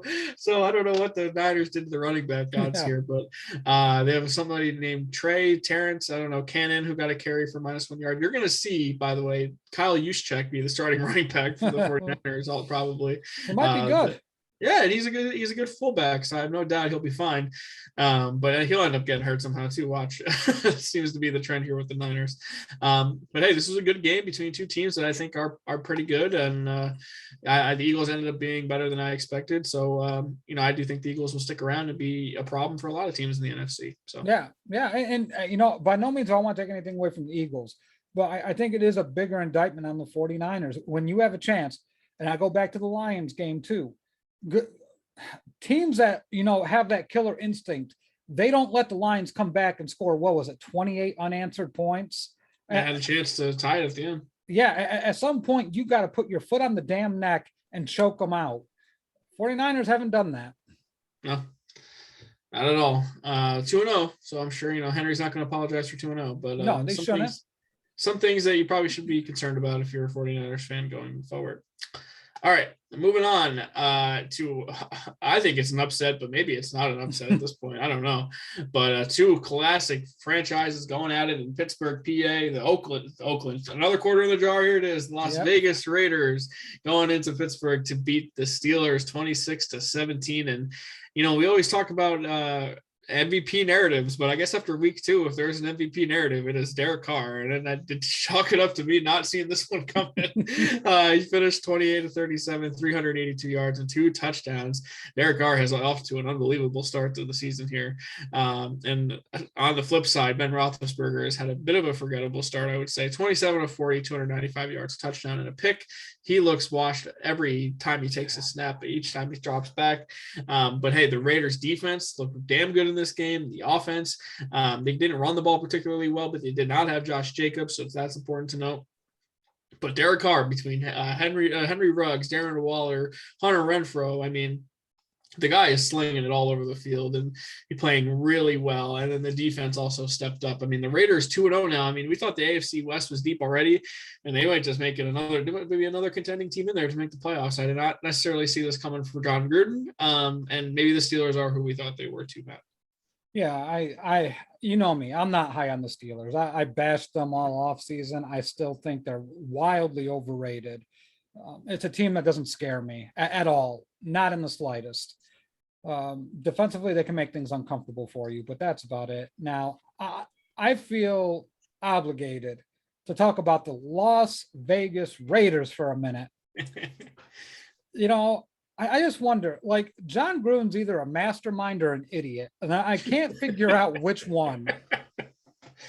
I think I have the answer, but go on. He turns Derek Carr into this. I mean, Derek Carr's always had talent. Let's not say that's, I mean, he's got talent. The kid can play football, but he wasn't at this level before Gruden. So Gruden gets him to this level, and it just feels like Gruden doesn't want him. It's like you found this girl, Randy, and you know she's got some minor things that you don't like, but you work on her. But man, she's drop dead gorgeous. Her personality is great. You fixed all those quirks. So now she's just like one of the most perfect women that you could possibly be with. And you don't want her. Like, I don't understand this. Like, honestly, Derek Carr might end this season being a top 5 quarterback in the NFL. Crazy. After everything said and done. And John Gruden still wants to get rid of him. This is freaking bizarre world for a coach that has constantly searched for a franchise quarterback. He had Rich Gannon for a couple years, but Gannon was long in the tooth. So then he went to Tampa, won a Super Bowl with Brad Johnson, and then just searching for a quarterback, drafting quarterback after quarterback, rookies. He had Chris Sims, Phil's kid, as you know, Randy. He had Mike Glennon down there, like just all these quarterbacks. He had Freeman. What was that guy's name? Yeah, Josh Freeman. Josh Freeman. I remember that was a big deal. I don't know if he might have been even gone by that point, but yeah, it's just is what it is, though. It's like we can name a bunch of quarterbacks. He's probably had them, and he's never been satisfied with them. Yeah. And then the one guy that is just blossoming in his offense, that's doing everything that he possibly can, and he doesn't want them. I don't get this. I mean, we talked about it last year. Derek Carr was, top 10-ish quarterback last year, and it went pretty under the radar, I feel like. Yep. And the Raiders were so, inconsistent and left you wanting so much more that you kind of got overlooked how good Derek Carr was. And I mean, he's doing this with not much of a running game. I mean, this is the second straight game they don't have 100 yards on the ground. I mean, they picked Henry Ruggs, who was like the 3rd best receiver in the draft before Jerry Jeudy and CeeDee Lamb, and he's turning Ruggs into something here. I mean, Darren Waller, his story, he's one of the best tight ends. Is Darren Waller one of the best tight ends in the league if he doesn't have Derek Carr? Like, it's a good conversation to have, Yeah. I mean, if Derek Carr doesn't play as well as he has, like, is Darren Waller a guy that we talk about that way? And I don't really know. I mean, Carr still did fumble twice in this game. Mind you, I shouldn't mention that. He did lose one, but overall, I don't know how you can be angry with how Derek Carr has played. And to your point, I mean, Gruden just every time he talks about him, it's like, he might want to move on. He doesn't like the contract, and we always wanting more. Like, I predicted Rodgers would end up in Vegas because I just feel like Gruden hates Derek Carr, but Derek Carr's played pretty well for them. And I'm just surprised. And I mean, this is against the Steelers defense, who really gave it to Josh Allen last week too. So I mean, that's what makes it even more impressive to me. And on the road, it was on the road, Pittsburgh. In Pittsburgh, tough place to play, and he did it. So this game was the Derek Carr game for me. Yeah. TJ Watt did leave this game, I should point out, and I don't know what the status of him is going forward. Obviously, if you don't have TJ Watt, Pittsburgh's defense is a little bit more handleable, I should say. But the Steelers, man, they have too much talent to be this lackluster on offense. It's in my opinion. I know Ben is washed, but Najee Harris looked good in this game. He didn't run the ball that great, but he made a nice play and caught a touchdown pass. Deontay Johnson, 9 for 105. Claypool, 3 for 70. Juju, 6 for 41. I mean, these guys, they're running an offense that just is not as explosive as it should be, and it basically comes down to the quarterback to me. Yeah, well, I think the offensive line is not very good. So that with a bad quarterback is not, so, Claypool, I think, has a lot of talent, immensely talented. Deontay Yeah. Johnson is a fantastic wide receiver. I love that kid. Juju's probably a little bit overrated, more name than substance at this point, possibly. I think they agree because they only gave him a year and $7 million for a contract. So yeah, which is good deal for the Steelers, I think, in that realm. And then Najee Harris gave one of the most ferocious stiff arms I've seen in a long time. Lord have mercy. He took that Oakland Raiders defensive back and just put him to sleep. So to me, Pittsburgh, it's a bad offensive line with a bad quarterback. That defense is good, but you can't sustain an injury to TJ Watt. You just, that's going to kill you. And I know they got Melvin Ingram and, Minka Fitzpatrick's good, but to me, Pittsburgh is just old in the tooth in too many key positions. And if TJ Watt goes down, this is a really bad football team. I think Steelers fans, if you came in and said, hey, you'll be 1-1 after 2 weeks, they'd probably expect that. They probably would have assumed, hey, we lose to Buffalo and beat Vegas, and it just kind of flipped. So, Steelers, I don't know. I feel like with Ben and the offensive line, it's a recipe for disaster, and it might not end well for them this year. All right, we're going to move on. We still have plenty of games to talk about, and we are already an hour in. We were still going strong here, Bushnell. Maybe let's pick up the pace, and then we don't need to talk a ton about this game. But your boy Jameis Winston might have forgot his contacts because he did not look like the alpha omega Winston that we expected to see from him. And they go into Carolina and lose 26-7. And hey, maybe Sam Darnold is good after all. I don't know what's going on here, but he finished 26-38, 305 yards, 2 touchdowns, and 1 pick. And it might help that he has Christian McCaffrey. That guy's pretty good. He has 24 for 72 and a touchdown, and he adds 5 for 65 in the air. DJ Moore, also pretty good, one of the more underrated receivers in the league, 8 for 79 and a touch. And then Darnold just playing confidently here with Matt Rule and Joe Brady. And I mean, if somehow the Panthers can turn Darnold into a competent quarterback, Joe Brady's going to be a head coach next year. And this is that Ryan Tannehill effect that we talked about. You take a guy away from Adam Gase, you're not really sure, and the sky is the limit for you at that point. So maybe that's what we're seeing here. But Jameis, 11-22, 111 yards, no touchdowns, 2 picks, sacked 4 times. You're not getting a ton out of Alvin Kamara, who had 8 carries for just 5 yards, and then he has 4 catches for 25 yards. So you need more from Kamara in this spot. But it came out not long before the game that they had 11 staff and between coaches and players out on the COVID-19 list. And that just felt like this is going to be too much for the Saints to overcome. And it was. So I don't know if this is a throwaway week for the Saints, but the Panthers look awfully good right now. Yeah. That virtual reality Panther has these Panthers on a different level. All right. So let me touch on the Saints real quick. They had 4 players missing from the starting defense. And I'm going to tip my cap to Darnold. I thought he played extremely well. Competition matters. I'm not saying the game would have turned out differently because Jameis probably played that bad. But to me, the Saints are just in this really difficult position because between Hurricane Ida, the COVID cases, just like not being able to settle into a routine. It's almost like they're living out of a hotel right now. And that's always hard to overcome, for a team that really has gone through some transition. I know Winston's back from last year. He was the backup, Taysom Hill, but you get a big win against the Packers, and kind of a letdown game. You hate to see it, but a team that isn't like top tier, you kind of almost, I want to say, expect something like this, especially with all those guys out. Now, the Panthers, on the other hand, I really like what they did with Sam. And I think what you could take a look at this is, there's this saying, KISS, keep it simple, stupid. Yep. And that's what's going on with Sam. It's a lot of quick reads, find the open guy. They're not asking him to go through these complex plays. They're putting guys in motion so Sam can differentiate between man coverage and zone coverage, and he's able to find his guy. And Joe Brady and Matt Rule have done a fantastic job in coaching some of those dumb throws out of him. Now it's 2 games. And, I saw Sam with USC, as I'm an avid USC fan, and I saw Sam with the Jets far more too often than what I'd like to admit. And those mistakes just kept on going. So for me, 2 games doesn't erase 6 years, like it's gonna have to be a little bit longer than this. But I will give credit where credit is due. Sam is on the right path. It's good to see, and he has the right weapons. And God, CMC is a man. CMC is the best running back in the league, and it's not really that close.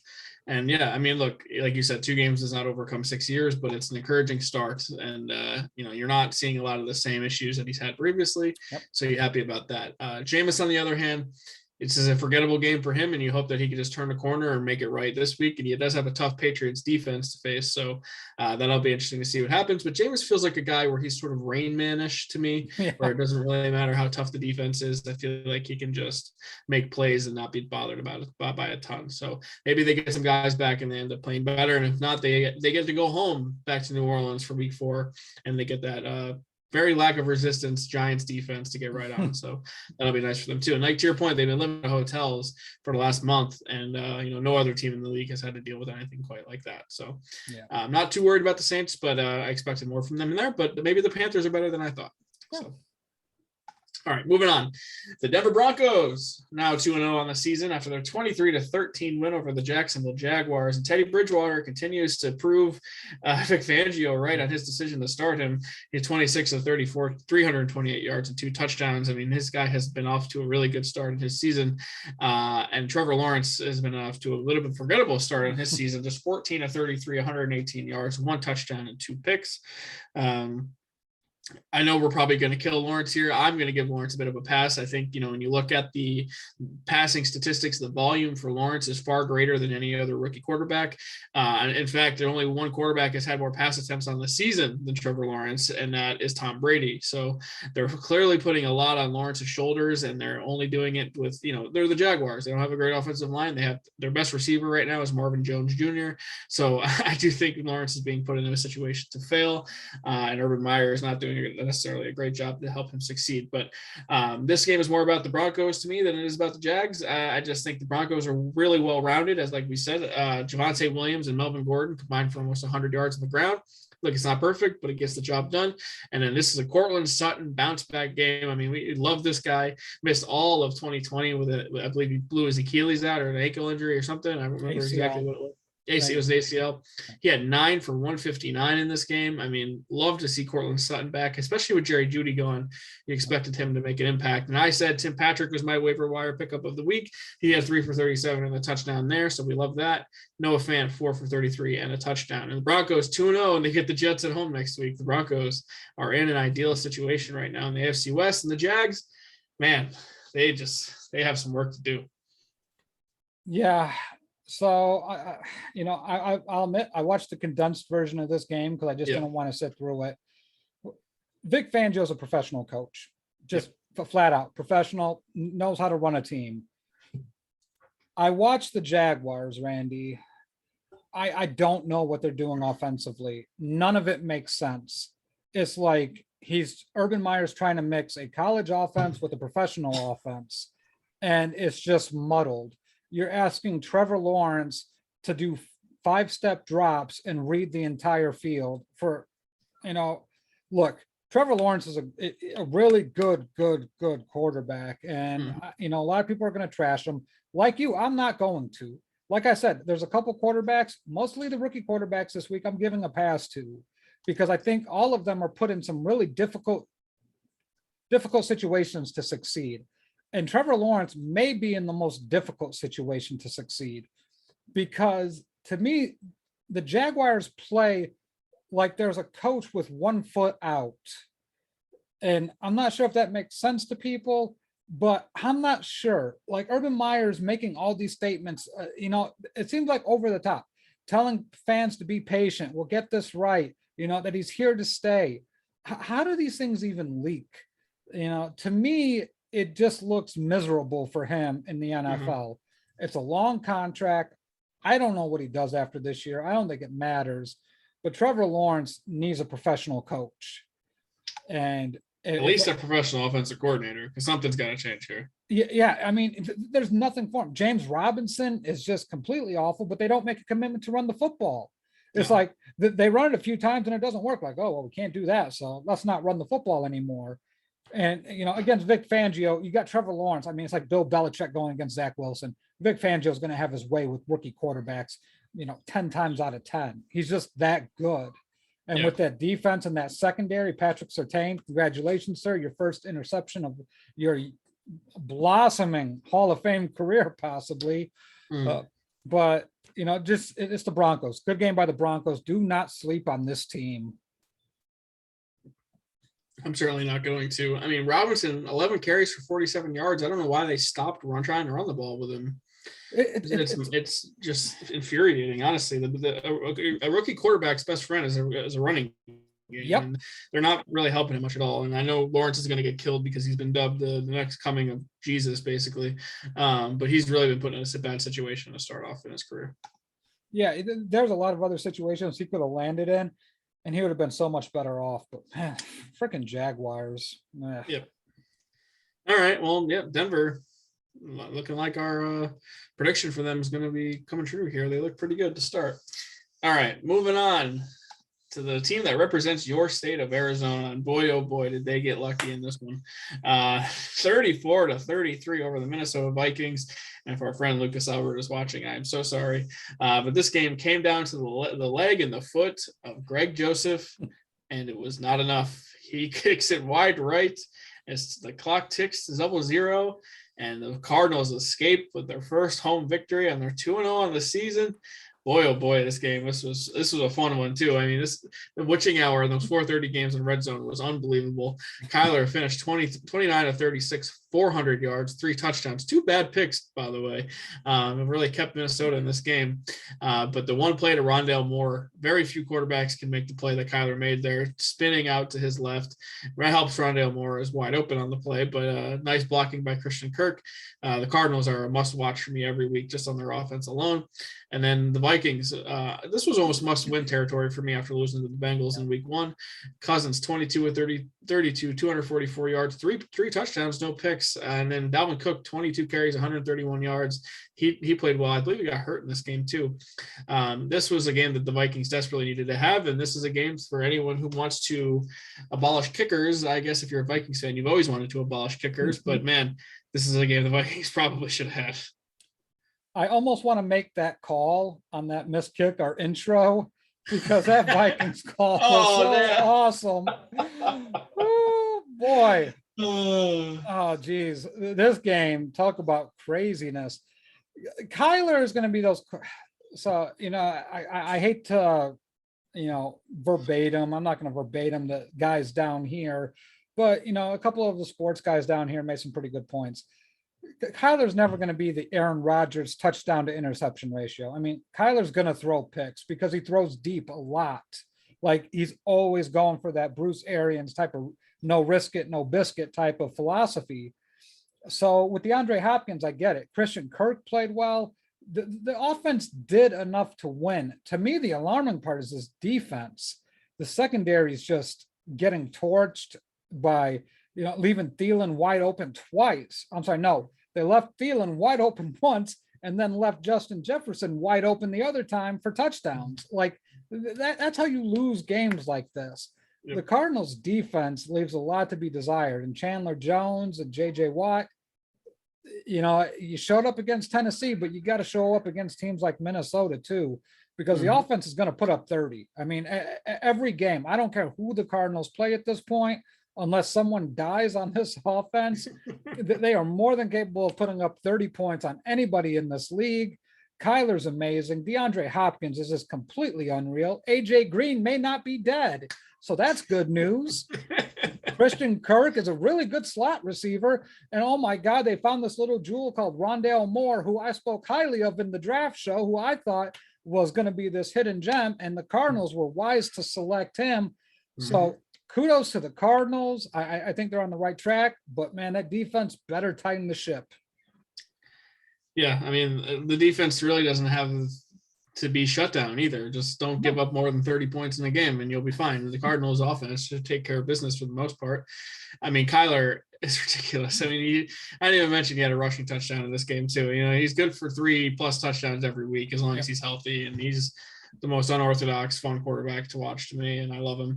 And the Vikings now 0-2. It's getting late early for them, man. I don't know. I don't feel like they're dead, but I feel like now they are going to quickly dig themselves into a hole that's hard to get out of. So, yeah, the Cardinals doing what they have to do, though. I mean, the Cardinals are in a tough division, and they're going to be relevant all year. The Vikings are. I'm not calling them dead quite yet, like I said, but I'm not feeling too great about them right now. The Vikings, I think, is a culture thing. They feel like the Falcons. They're not as bad as the Falcons, but they got some demons and they can't exercise them. And I think it's going to have to be addition by subtraction. And that's Mike Zimmer getting fired. I said it before. I think the Bears finished second in that NFC North division just because of how putrid the Vikings are. And Kirk Cousins cannot beat the Bears. We'll find out who fights for that second place spot there. Oh yeah, it's so thrilling. Must see TV there.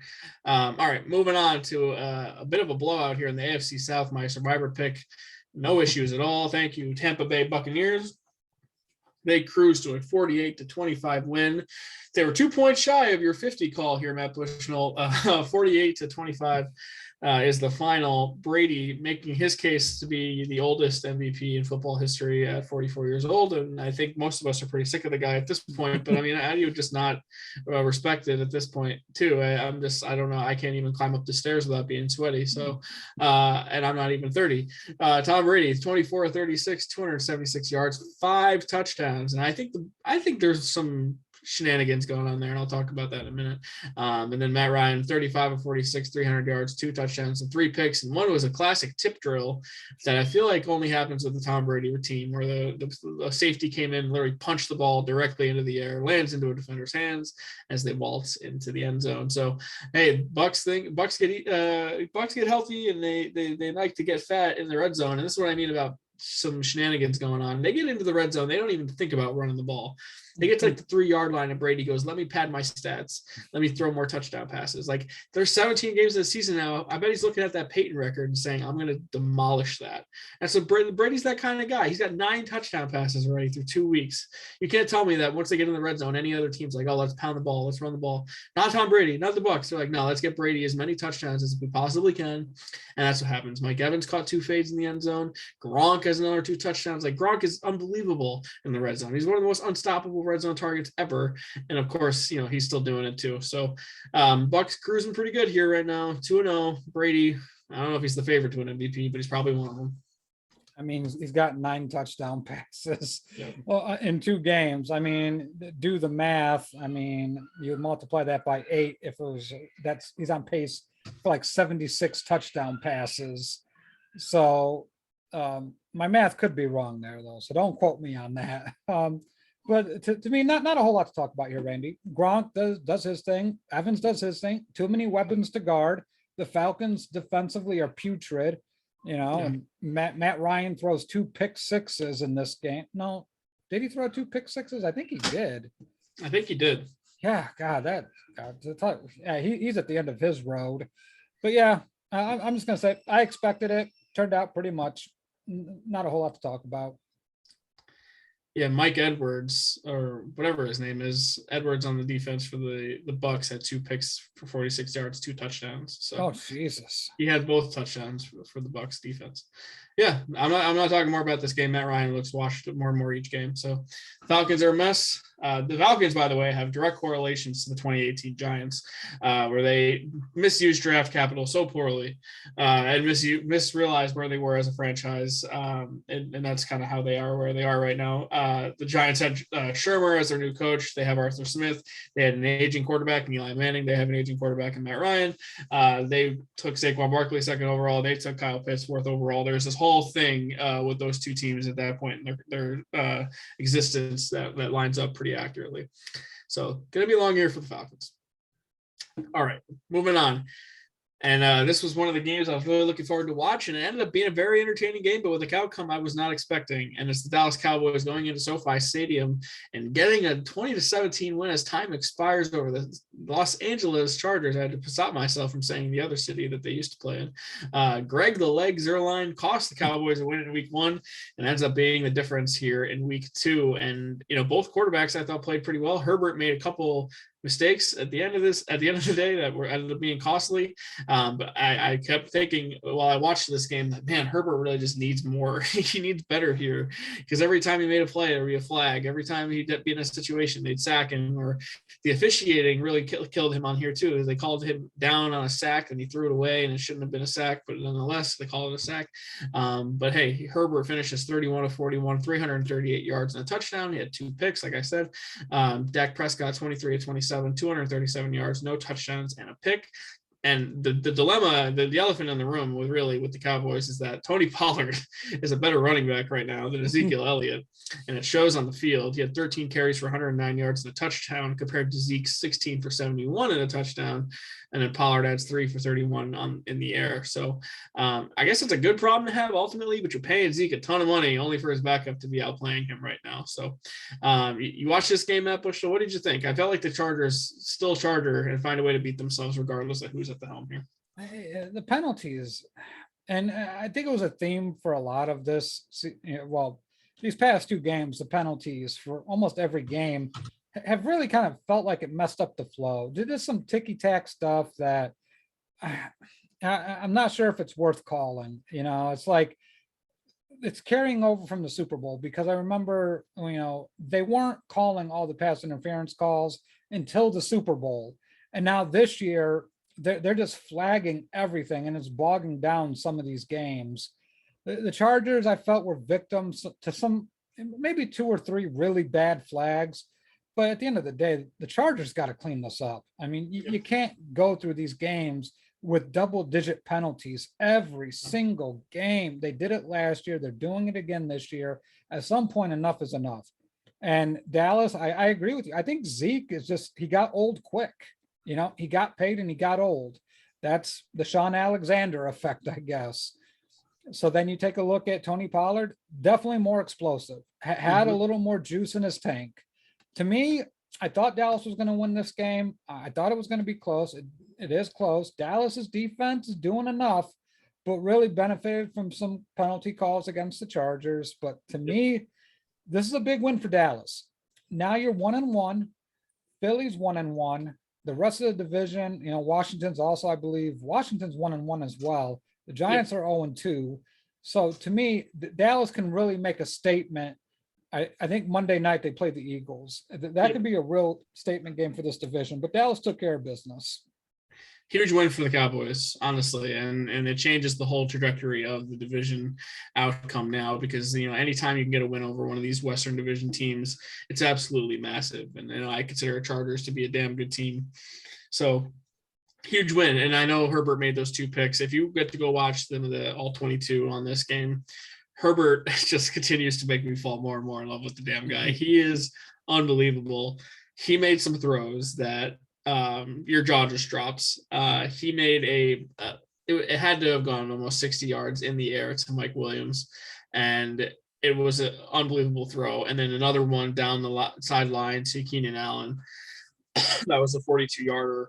That was it had hardly any arc on the ball. It was a laser, like that cut through the air that I didn't know arms were even possible of doing. I think Justin Herbert was so slept on. If you're a Dolphins fan, you have to be absolutely sick that you took Tua over Justin Herbert at this point. I mean, I know the 2 picks happened. It's okay. I'm not worried about Justin Herbert at all. He's unbelievably talented. And that's why even more so, this is a big win for the Cowboys, because anytime you can beat Herbert, I think it's a big deal at this point. Yep, agreed. All right, Matt, I know when you watch the Chargers tape, you're going to be like, holy hell, Justin Herbert is unbelievable. No, I already think that. I love Herbert. I mean, to me, it's like watching Aaron Rodgers play quarterback for the Chargers. That's how highly I think of the guy. That says a lot. That says everything you need to know. All right, our last recap of the week is an upset to me. I mean, after how bad the Titans looked in week 1 against the Cardinals, they go into Seattle and beat the 12th man 33-30 in a comeback style. They were down 7 late in the game. And Tractor Cedo season is starting early this year, Matt Bushnell, because holy hell, Derrick Henry had himself a game. He had 35 carries for 182 yards and 3 touchdowns. He also had a career high 6 catches for 55 yards. If you had Derrick Henry in fantasy, you're happy about the season starting early, because my God, usually it takes a little bit longer than this. And the Seahawks defense, I liked a lot coming in, and they just did not have an answer for the big man in the backfield. Ryan Tannehill, 27-40, 347 yards, no touchdown, no picks. He'll take that. I think that he had a touchdown to Julio Jones that was taken back. I don't think that they had enough evidence to overturn it, and yet they still did. Don't really know why that happened, but hey, Russell Wilson, I felt like played well in this game, 22-31, 343 yards, 2 touchdowns until overtime, where he made 2 absolutely boneheaded mistakes and 2 bad throws too. This game probably should have ended on a walk-off safety, but Seattle gets a break there, but ultimately didn't make a difference. They still ended up losing. Tyler Lockett and that Russell Wilson connection continues to be deadly, 8 for 178 and a touchdown. The Seahawks have some work to do after they lose 33-30 at home to the Titans. What's going on here, Matt? I mean, I think Seattle's the worst team in that NFC West, and I think it showed.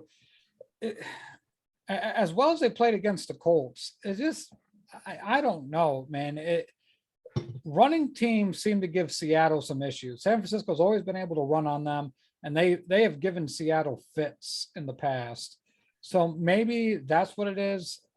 Puzzling call with Derrick Henry not giving him the rock when they could have scored a touchdown with them. He could have had another touchdown. So that was a little puzzling, but Seattle's in some trouble here. They have to figure out what's the identity of this offense, because Russell Wilson cannot just be running around the backfield for 10 seconds and then just chucking up one of those pretty deep balls all the time. This offense has to get more consistent, more fluid. It needs to be smoother. At times it looks so clunky, so hard, and it's just, what are we doing here? It's got to get cleaner. It's got to get smoother. And I think in turn, it will help that defense, because sometimes they leave that defense out there for too long.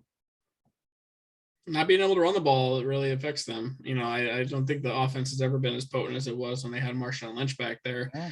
And Carson had just 13 carries for 31 yards in this game. I mean, he did have the 2 touchdowns, but there's no stability in the running game. They only had 18 rushing attempts total in the whole game for less than 100 yards. I mean, Derrick Henry doubled that by himself in this game. I mean, it helps when the offensive line is good, and Tennessee in theory has a good offensive line despite being dominated by the Cardinals. They kind of proved that they do have a decent offensive line, and it's enough to get it done today.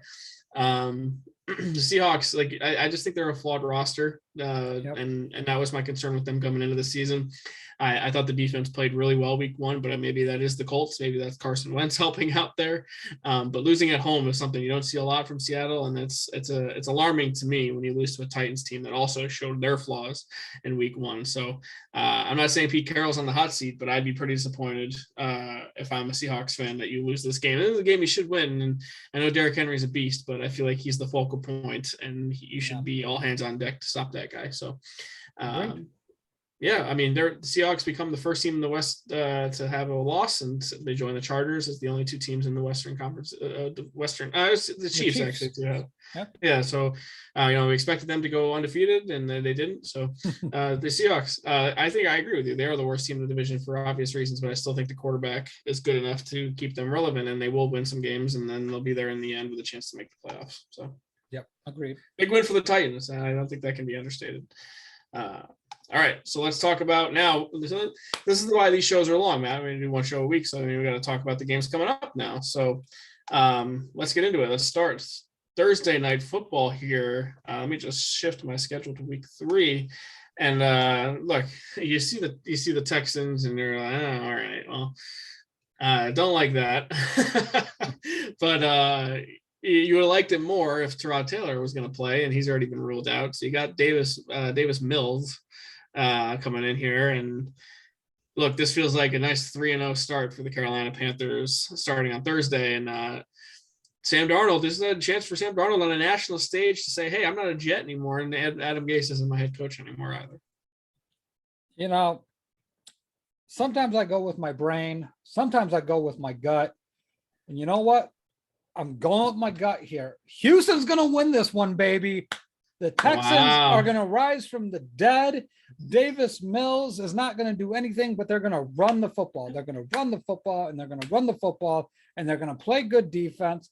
I think they're going to muck it up a little bit. Darnold should be okay this game. I don't think it's going to be too hard, but give me the Texans 17-16. Ooh, what a barn burner on Thursday Night Football. Jeez. What's funny is I think there are there's one clear game this week for Survivor, and I'm sorry, Jacob, but it's the Jets traveling to the Broncos. Like I'm all over Denver this week in Survivor pools, and many people are shifting theirs to save the Broncos for later in the year to Carolina this week. And because I think they will know to Rob, they're not really worried about the Texans that much. And it would be the epitome of Sam Darnold's career to have an absolute stinker in this game and ruin so many Survivor picks and in that way. And I just can't put all my trust in the Sam Darnold on prime time to change my pick to them right now. And I will pick them to win this game, but I'm not putting the fate of my Survivor league on it. So I say the Panthers win. I don't think I don't have a ton of confidence in it, but I just think the Texans are going to struggle with their rookie quarterback, and I think it's ugly. I think the Panthers win 20 to I'll say 11, and it's a forgettable Thursday night game. All right, let's do some quick picks. We're going to go down each and every game. Matt Bushnell will do a little synopsis and then pick them, and let's get the hell out of here because we've been talking for a while. All right, let's start off with the Washington football team coming off a Thursday night football victory, traveling to Western New York to play the Buffalo Bills in Orchard Park. And with Taylor Heineke coming off his first career start, you'd think he's gotten in a great spot here, but I just think the Bills, coming off of a big statement win against the Dolphins, are primed to take advantage of the backup quarterback that the Giants could take advantage of, and it feels like a bad spot for the team to go into Buffalo. So give me the Bills here, and I like them to win by a touchdown. Yeah, give me the Bills 29, Washington football team 10. Can they? Damn, that's a bit of a blow out there, Matt Bushnell. I need the Washington football team defense to make some plays here, because we talked a lot about how good their defense was, their defensive front. They have not looked amazing the first couple weeks, so I need them to step up. Josh Allen off to a bit of a rough start. Can they continue to make Josh Allen's life a little difficult? I need to see it, but I don't know. So I'm going to go Bills 21, team 14. Okay. All right. Now we're moving on to your Bears traveling to Cleveland to play the Browns. This is actually an interesting matchup here. And if Odell Beckham Jr. can play, this might be a little bit more difficult. So we'll see the status of him. But I just trust Kevin Stefanski more than I trust Matt Nagy. And I don't know about Justin Fields quite yet. So by default, I'm leaning Browns here. Only one rookie quarterback has won a game all year so far, and that's been Mac Jones in that Bill Belichick style offense. Justin Fields sounds like he's going to get the start here. I just think the Browns are able to dictate what the game is going to be, and Matt Nagy gets in his own way. I think they're going to throw when they should run. I think they're going to run when they should throw. Give me the Browns 27 to the Bears 16. I like that score. I'm actually going to go Browns 25, Bears 20. And I think Fields shows some flashes here and there, but ultimately isn't consistent. So, all right, moving on. Ravens coming off of as big a win as they've had in this Lamar Jackson era, traveling to Detroit to get the Lions. This is the other Survivor pick I'm considering because the Lions are the gift that keeps on giving, it feels like. This is a nice get for Baltimore in the midst of a tough schedule off the bat here. So I like the Ravens, and I kind of like them pretty big. I'm 1-1 with Detroit at this point. I picked them to beat the 49ers, then I picked them to lose against the Packers, and then they're 0-2, soon to be 0-3. Give me the Ravens. Huge day for Lamar Jackson. I think he's going to have his way with them. Yep. So give me the Ravens 34 to the Lions 23. Yeah, give me the Ravens 31 and the Lions 18. All right, moving on. The Colts. This is an AFC South matchup of all AFC South matchups. The 0-2 Colts, the backs against the wall, traveling to Tennessee to play the Titans. I don't know the status of Carson Wentz in this game, and I don't know if it matters because if Tractor Cheeto season is here before October, the world is in trouble because the man with Mr. Hanky sticking out of his helmet is here to stay. I don't know if the Colts, I like the Colts the way they battled against the Rams, but they still feel like a team that similar to the Giants. They're good enough to lose. These divisional games are always weird. Maybe the Colts come out and say, hey, our season's on the line here against a divisional opponent. Let's come out and win this game. That I could see. But for now, I need to see that they're capable of doing that. So for now, I'm going to go Tennessee in an ugly one.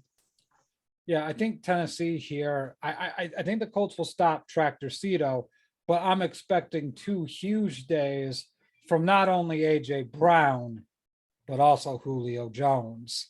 So as well, give me the Titans 30 to the Colts 23. Okay. Give me the Titans 29 to 24. And but this is the one game I'm going to hedge my bet on and say I wouldn't be shocked if the Colts came out and went full desperation. Yeah. Mode on us. All right. Chargers. This is a great matchup, an AFC West divisional game. Chargers 1-1, Chiefs 1-1 at Arrowhead. Are the Chiefs going to come out and say, hey, we are still the cream of the crop in this division? Or are they going to keep saying, we're just going to be there in the end? As long as no one gets hurt, we're fine. We're going to try new things, figure out who our number 3 is. Doesn't matter. And maybe they barely escape with a win. Maybe Justin Herbert continues to grow his legacy and come in and just slap his curly hair right on the Chiefs and just say, I'm the man around here now. I don't know what to expect in this game. Anything could happen. Yeah, to me, I think the Chiefs are more capable of cleaning things up. The Chargers are developing a track record for beating themselves with penalties. Yeah. I think it's going to be an exciting game. Herbert almost beat them last year when he played against them. So I think it's going to be close. I don't expect much defense in this game. So give me the Chiefs 35 to the Chargers 34. I love it. I'm going to go Chiefs 41, Chargers 38. Wow. Maybe a last second field goal by Harrison Butker to win the game. All right. Moving on to the Saints traveling to Foxborough to play the Patriots. And what if I have a theory on maybe the Saints last week in the middle of the COVID issues, maybe Sean Payton was overlooking the Panthers in preparation for the Patriots. And I can't believe I'm doing this, but I kind of feel like the Saints are one of my favorite upset picks of the week. Yeah, I like the Saints here because I'm not sure if Mac Jones is capable of getting into a scoring fest. I think the Patriots are limited offensively. The Saints quietly have a really good defense if guys are on the field. Yeah. Give me the Saints 24 to the Patriots 13. I cannot see the Patriots scoring enough points. Yeah, I think Jameis packs his contacts. And I feel like these dumb quarterbacks are just Bill Belichick's kryptonite. Eli Manning, Jameis Winston, these guys who are just too stupid for their own good, that can overcome some great schemes. And I like the Saints here too. I think their defense is really good, and I like the Saints. I think there's going to be 20-17 New Orleans going into Foxborough and getting a win, and the Patriots are 1-2 staring Tom Brady in the face. Week 4 Sunday Night Football. I love that. All right. The stink fest of the week to me, it is the Falcons traveling to New Jersey to play the New York Giants at MetLife Stadium. And you know what's special about this game, Matt Bushnell? Besides, 0-2 versus 0-2 and nothing else being special about this game at all? I have no idea. Retirement ceremony is happening at MetLife Stadium for none other than Eli Manning. The Giants honoring number 10, hanging it in the rafters, securing no other player will wear number 10 ever again. And let me just tell you, every time the Giants do something where they honor a previous Super Bowl team or a player or whatever, they stink every single time. Every time I can remember this happening, they lay an egg on the field. And Eli Manning being the quarterback most of those games that I can remember. And I hope the Giants don't do that to him. He deserves a nice win. And I just think the Falcons are the perfect team to help them get it. So I do think the Giants get off the schneid and get a win here and go 1-2. And I think they get a win in ugly fashion. I'd say 24-20 over the Falcons on Eli Day. I hate everything about this game, Randy, because it should be so simple, but yet it's going to be so difficult for me to decide, because it's Jason Garrett. The formula should be simple. Use Daniel Jones's legs to open up the run game for Saquon Barkley. That's how you're going to get busted loose and make timely passes. Sterling Shepard is showing reliable hands. Darius Slayton, you want to be a little bit better. Use Kadarius Toney. The guy, that's what you drafted him for. Yeah. I don't know, and I don't trust stupid teams with stupid coaches. I'm taking the Falcons because I think they have a better coach, and even with Pitts and Calvin Ridley, it makes some matchup, some difficulties in the matchup for the Giants. I hate this game. I don't want to pick it because I could see the Giants blowing the doors off of them. This is going to be one of those stupid things. Just give me the Falcons 24-21. There's one thing for certain. Calvin Ridley is going to have a day in this game. I have no doubt about that. And Pitts might have a day too. I don't know. And then Matt Ryan might look like his old self because the Giants defense hasn't exactly looked good so far this year. So, ultimately anything's possible with this Giants team.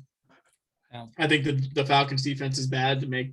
Hopefully Jones can build off of the game he had against the Washington football team. But at the same time, I could see Jones going, hey, remember that game I played well? Let me just counteract that with a couple turnovers here and just looking like garbage.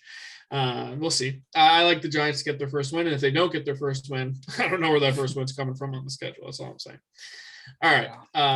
Now to an AFC North matchup with the Bengals traveling to Pittsburgh to play the Steelers. And both of these teams, they both have so many issues. I just am going to pick the home team here because I don't feel great about either of them. And I just, I would probably have gone the Bengals if they were at home. I don't know what the hell happened to Burrow. Maybe the Bears defense is great, but I also think the Steelers defense is similar to the Bears defense. As long as TJ Watt is out there, maybe it'll give Burrow problems. I like the Steelers in a low scoring game. I'll say 20-14 Steelers over Bengals. To me, this is Falcons Giants, same territory.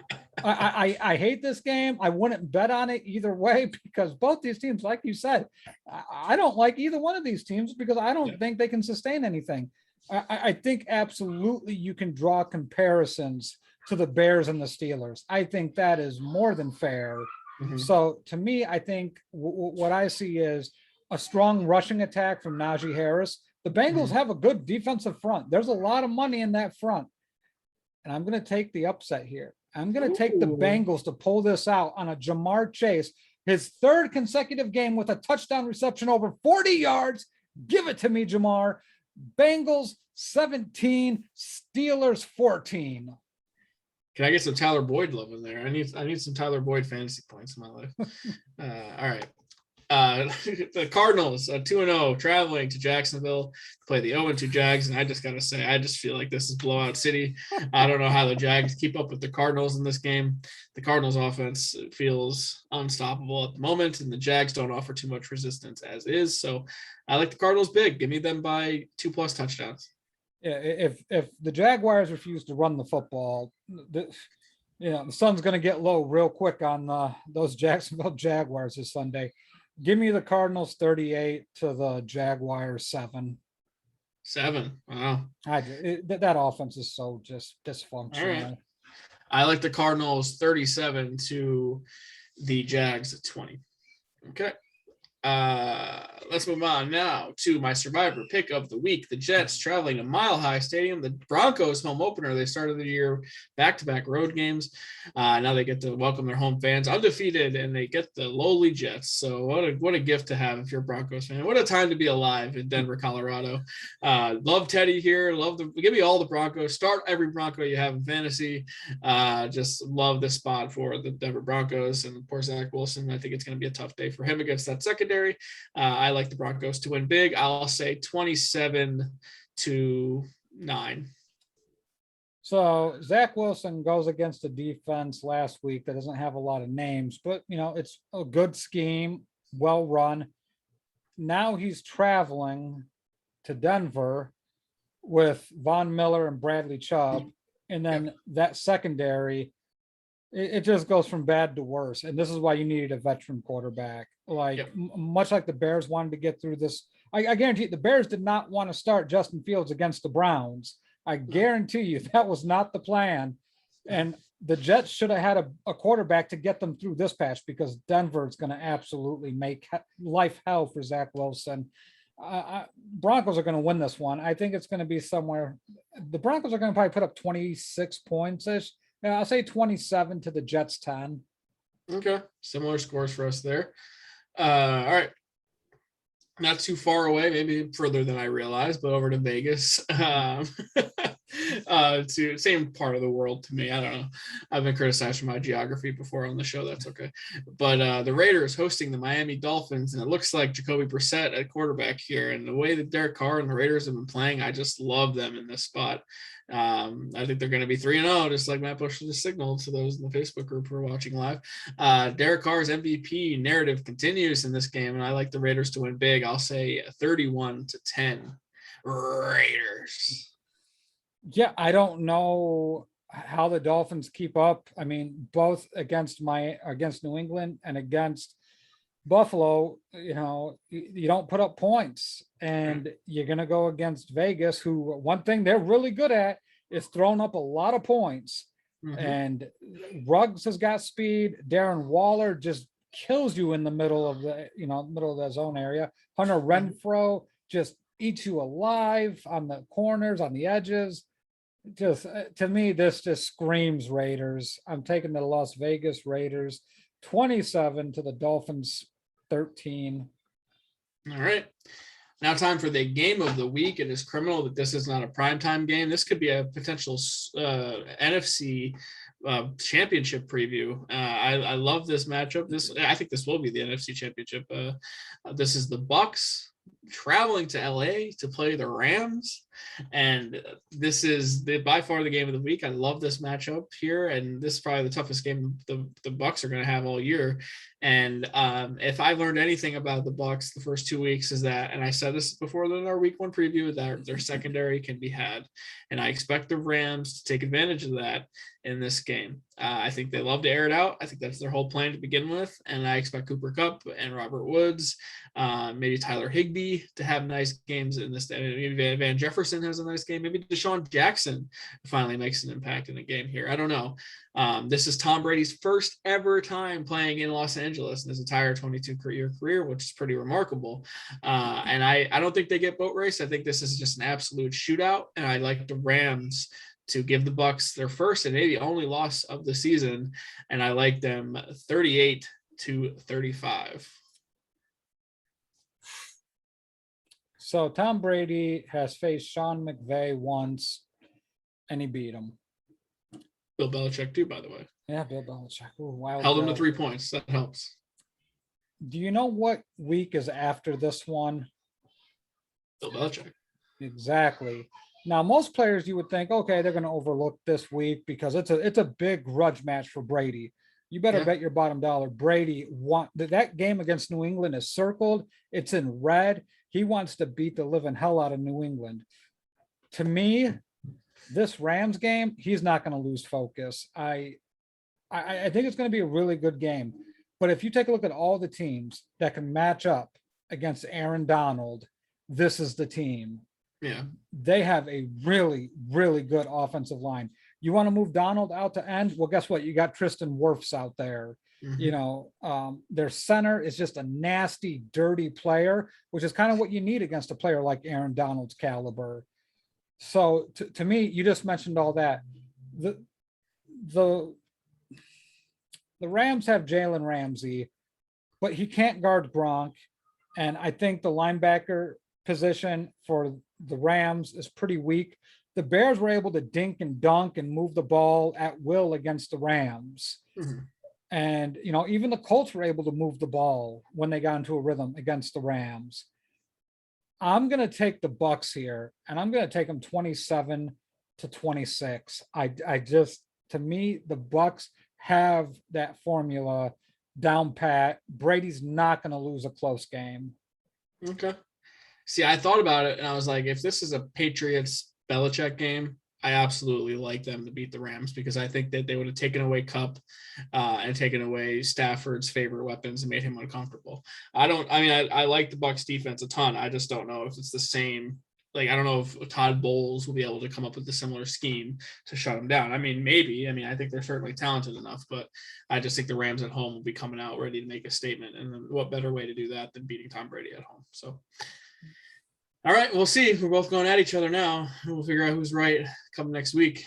And all right, let's see. We have moving on to the Seahawks traveling to Minnesota to play the Vikings. This is an absolute must-win game for the Vikings, and the Seahawks feel like also if they don't want to get too far behind in their division, it'd be a key game for them to win as well.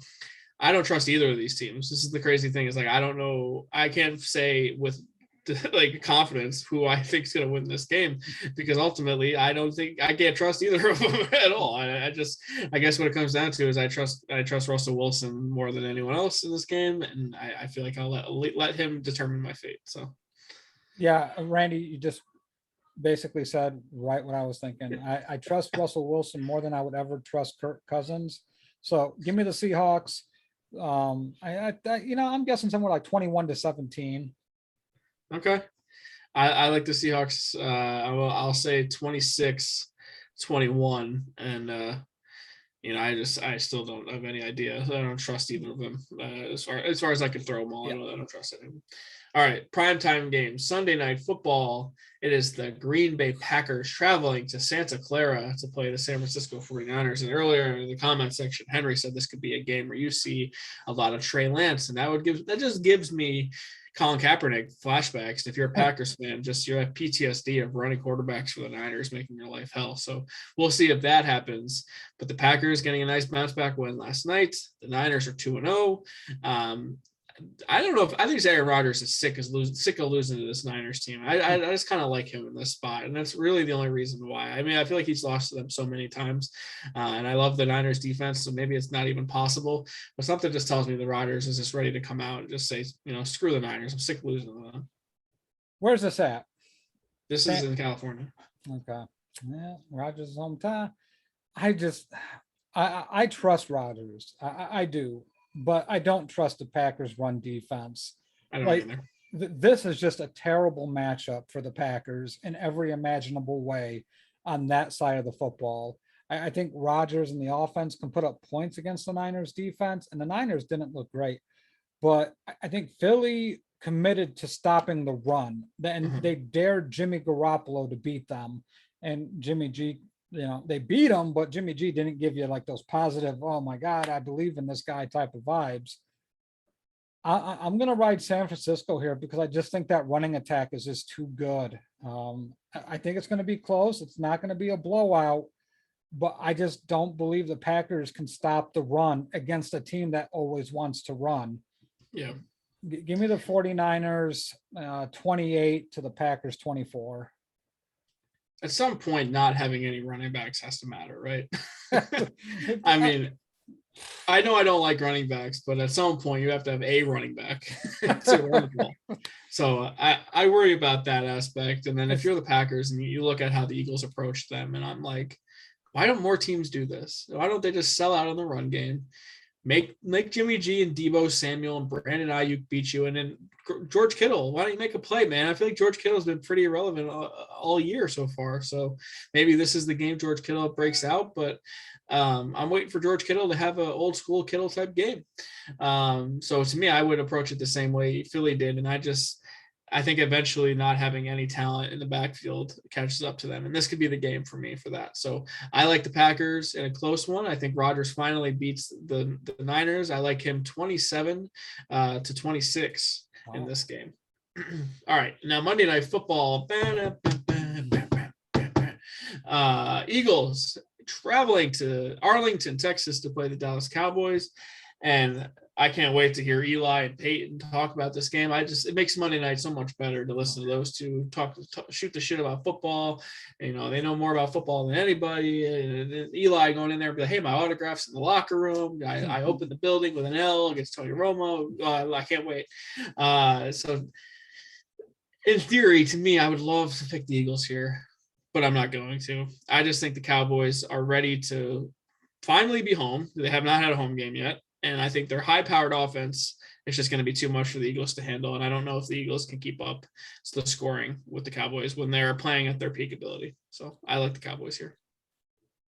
I am going to – I hate – I feel like we disagreed on enough games. Yes, I think we have. But, I want to disagree with you one more time. but nothing about this game makes sense for me to disagree with you. Philly's close. Like I feel like that team next year could win this division and not break a sweat doing it, because the Cowboys are, it's starting to look dim for their future. But right now Dak is playing at a really high level. He's really smart with the football. He's not making back-breaking turnovers, and he's like he has control of this offense. He knows when to push it. He knows when to dial it back. Mike McCarthy's a terrible coach, so that gives me pause here, and I'm trying to figure out in my head, like, okay, how can Dallas lose this game? Jalen Hurts would have to rush for like 200 yards, I think, for Dallas to lose this game. I think Dallas can do the things that San Francisco cannot. San Francisco cannot throw deep, accurate with the wide receivers. You got Amari Cooper, you got CeeDee Lamb, and you got Michael Gallup. That's Niners enough. Don't have that. Yeah. They just don't have those three players would be the Niners' number one, hands down. No, not even close. Yeah. So Dallas is going to present a different matchup, and the Eagles secondary is just absolute trash. It's you can throw it out there and you can feel okay about it, but Jimmy G missed a couple of touchdown passes that would have blown that game open. So I'm going to take Dallas here. I think Philly will fight. Philly's been playing some close games, but I think this one gets away from Philly. Give me Dallas 31, Philly 17. Okay. By the way, did you see what the Cowboys did without with DeMarcus Lawrence at the end? They moved Micah Parsons, the rookie linebacker, at the end, and he played really well. Yeah, he really did. Huh? That was only a matter of time because I like him much better as a DN than I do as an inside linebacker. He's quick and he's fast and he's athletic enough to set the edge. Like, honestly, they might have found something there at the end with Micah Parsons. I really like what they did there. I like the Cowboys here too. I like the Eagles to make it close. Both these games are always entertaining and close. I like Dallas 23-20 over Philly on Monday Night Football. All right, Matt, we've been talking here for 2 hours and 5 minutes. So let's do a quick little wrap up here. If you're in any of our other groups, go check out the podcasts and Baseball Life and Basketball Life and Wrestling Life.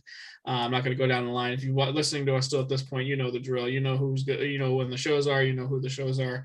We're here all the time with coverage-wise, Matt. And we'll be back next Tuesday to break down Week 3 and preview Week 4 as always. Matt, do you have any parting words for our audience? Yeah, I do want to tell the audience, and I'm not sure how many people are listening now, but Dong City will be back tomorrow night for a show. They have confirmed it. They will be on Vince Mercandetti, Henry Maldonado Jr., also known as Life Group Difference, because Henry just can't watch himself on Facebook for whatever reason.